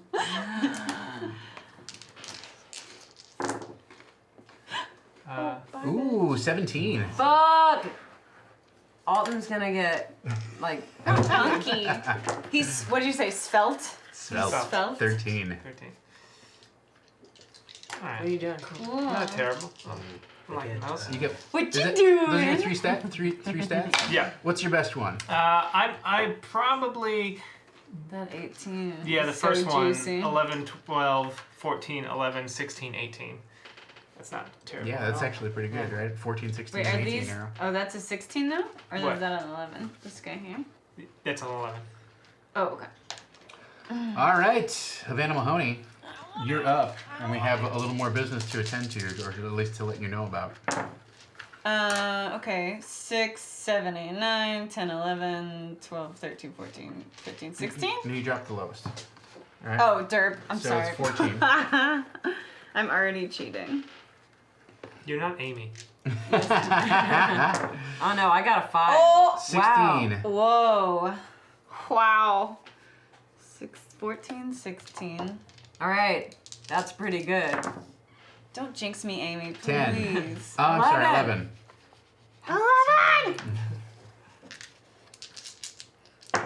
Which one are you doing? Ooh. 16. Ooh. Even though it's. Wait, is that correct? The Yes. 15, the 14, and the 18 are still pretty good. Like, that is just really good average. I 14? wanna do that, 14? Yeah. This is not bad at all. Yeah, but- that's good. I get 1, plus 2, my 3, 4. intelligence One with more, it. right? One more, Which yeah. really You got is 14, not 16, 11, anything 16, and 14 Oh, going. there's my bad one. There's my dump That's stat. not terrible, it's an I want to 11. get my dex up. Is and I it? just can't. Yeah, 5, I 4, and did 2. 16 with it. Right, but- right. Okay. Not the worst. Okay. cool. Array 2. Dun, dun, dun. Oh, God. Oh, that's not great. That's a 9. 9. That's fine. I mean, it's not the fine. worst thing that's ever happened. 17. Ooh, baby, I love your way. 14. 15. Night and day. Oh, 10. I mean, That's just it looks worse than it is. And that's just a 0 on your modifier. That's not bad. Yeah, it's it when you go could be worse. when you It go could below all 10, be so- worse. You can The get a sun 5. come out tomorrow. Wow. 12. I'm glad you're doing the math because Yeah. I can't. Yeah. That's fine. I physically can't. My eyes. They just. I start to look and then I just start to pass out. a little I bit. get really 10. nauseous. I get seasick. I get number sick. I think this actually might be worse than your previous set. Yeah. Yeah. What do you mean? My previous set was good. Yeah, that's This what I is mean. good. Is Oh, 9, okay, yeah. 17, 15, 10, 12. Oh yeah, 10 I knew is, from the start it's gonna be is bad. lower. Third set. Ooh. 9. There you go, Amy. I got a 5. I got a 5. We're just as bad as Amy. Man, it's just great You know, there's- hanging out there's a at the lesson bottom here. with you. Wow! 16. Okay. Ooh, baby, I love you. Let's get an 18. 16. Oh my god. 18, 18. Show me what your mama gave you. No an one has double 18. 18s yet. Oh, Oh, that's 5, 9. 6, 7, 8, 9. 7, 8, 9. Am I right, guys? Wow. 9. 10. Oh, this guy over here. 9, 16, 16, 9, This is 10. gonna be an 18. Hold on. 18, mother. Nah. Nah. 13. I think that's it, right? Yeah. I Okay. think it's gotta be my first one. So, keep in mind that you get to apply your racial modifiers to your class, whatever those are. Cool. Your Kenku or your gnome or your Goliath I think or I'm your half strength elf. and con. So that's happening. You can put them in any order that you like. Here's the thing. Everybody, thanks to the generous donations of chat, is going to start not at first level, but at third level. Yes! That's Wild amazing. shape. Can we say wild shape? All right. Yes, we can. Battle Master. And not only that, Battle Master! not only that, but obviously you get full hit points for first level. But when you roll for hit points for second and third level, which we can do now or we can do at the beginning of next session, I suggest maybe starting next session with that, you will have advantage on your hit point rolls when Thank we you, roll for chat. hit points. So Thank you that's very much. happening. Also, you gain the gift of the Divine Choir. I will work with you, or at least work on this for next week. You will each have a unique starting item that gives your character a boost. So, yeah, your claws will probably do something interesting. Your rapier will probably take on some sort of magical powers. Maybe you will have a spyglass, or maybe that drift globe that you found will have some magic. What is it, a drift globe? Yes.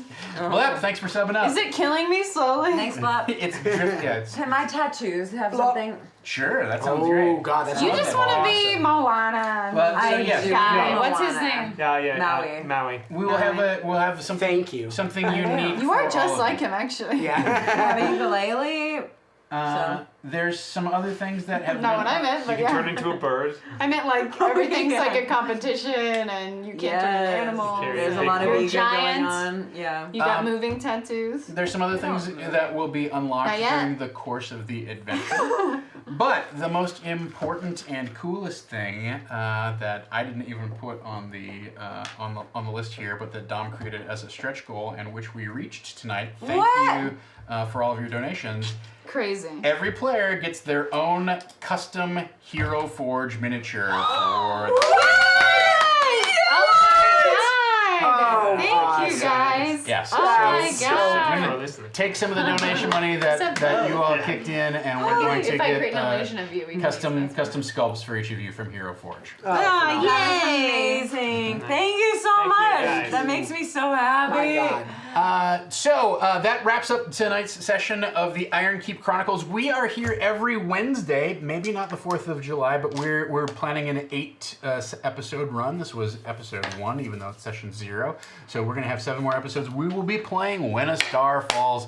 You can see it down below me at some point here Under in the table. And the thing, it is a classic Where does it adventure. fall? If No you want one to pick it up knows. on drive-through or whatever, please use our affiliate code to get yourself the PDF. So we're back here every Wednesday at 8 o'clock. I want to thank everybody who came into the chat, who is new and who's watched our show for the very first time. I really had a great time tonight with our session 0. Me too. It was really about like establishing our characters and kind of figuring out who we are, where we are, what's going on. It's not necessarily super plot heavy, but I thought it was a tremendous success, and I'm really excited to play with this group of characters and also this group of players. So let's have a big round of applause for Mr. Kyle Caps, everyone. Hey, Kyle Caps. I now have a story about a badger and a sea hag.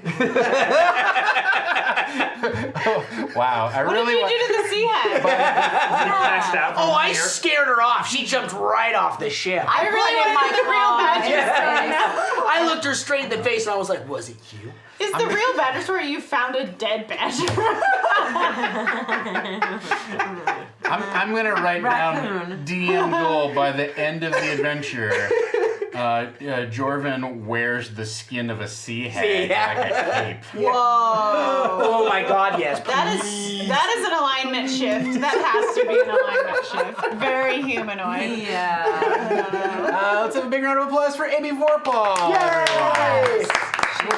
What do you got going on? Anything you want to plug or promo? You can just follow me on Twitter at Vorpahl Sword, VORPAHL Sword. And hey, check out my album, Songs in the Key of D&D. I was able to play my songs at the D&D Stream of Many Eyes event, which was kind of cool because I made this album for myself and literally a very small niche of people. Turns out, the exact demographic at Stream of Many Eyes. So, I did it. They're the only people. That who was your care. Taylor Swift concert. That's what it really was. Yeah. But it's all songs about role playing, right? So songs about role playing. Sometimes, they don't get too specific. It's pretty. But check out on Saving Throws YouTube the DM's Lament, the music video that we all made, and like it's pretty awesome. I'm very proud of it. Good times, good times. Eric Reichert, everyone. Hi, everyone. Yeah, you can always check me out on social media at Mostly Shit. That's my social media handle. Find him on Twitter, find him on Instagram. It's all there. It's not your Twitch name. No, because you can't swear, so it's mostly Eric on Twitch. Watch him sink pirate ships. Tune in and watch him sink pirate ships.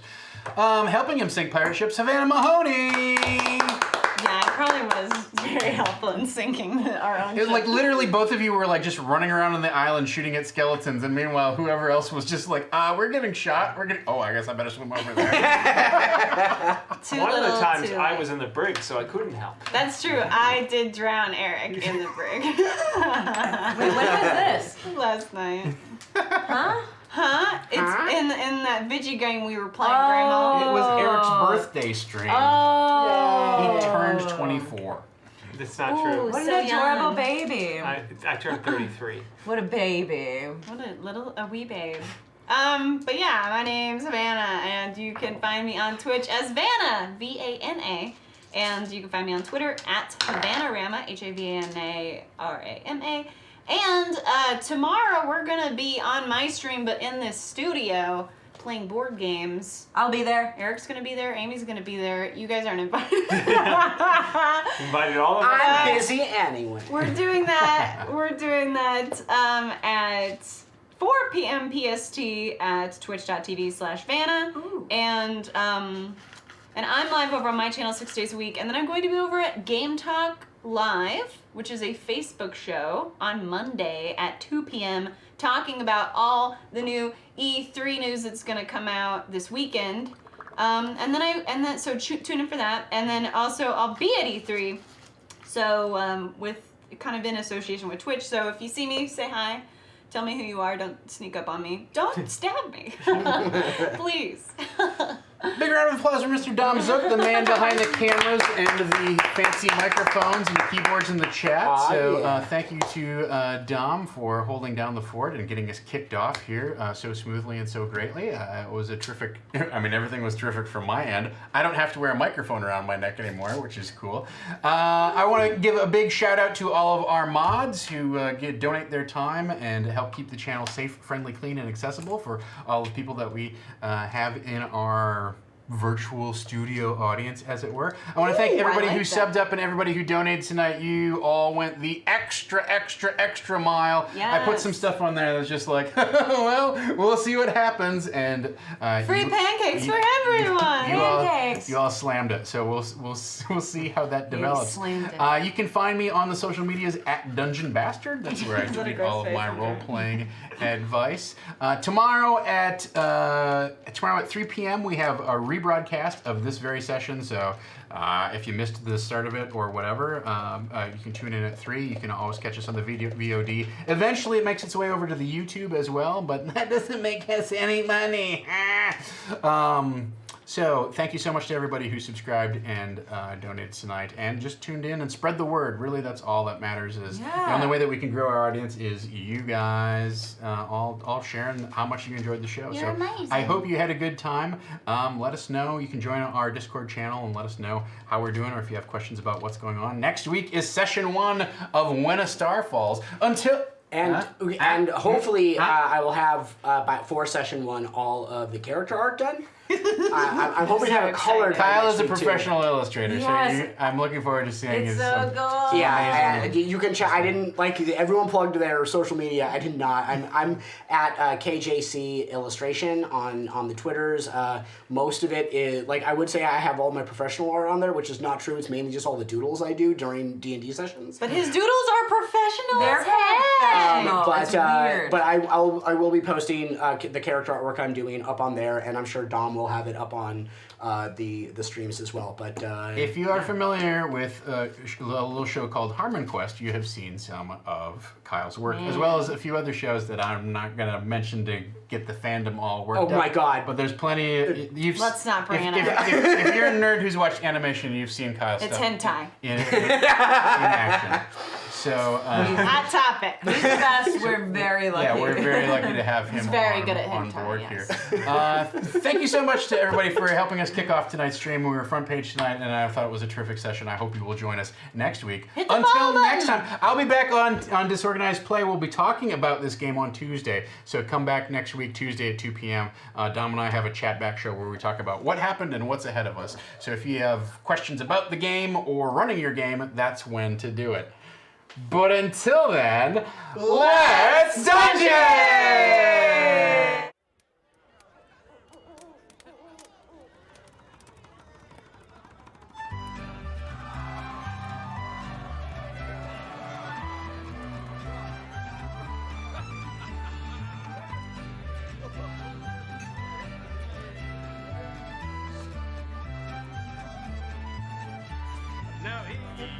rascals with their bellies full of pie. And listen to this tale of old where the heroes both beat high. Hey, he's a master of concealment and an adept at disguise. With heroes is when he's sinking faster, that's when fun's the line. He's slain many a villain, be a dragon, buff or wizard. He's looted chests of all the best of treasures he could find. He's the undefeated champion of adventure, war and passion. And he sings this song as he goes along with a fiddle and a pipe. The grass is green, the air is clean, a sweet lass by my side. The wrinkled pond is looking so as breeze are on behind. The world is full of monsters, well, but they ain't here at the time. So let your rooks propose a toast to these drunken friends of mine. A hero journeyed far and wide, but in riches, gold and magic. But he never found his true love song, and it made him sad and tired. Mademoiselle Marley was walking, he was shot as he was singing. And I played a fair from over there with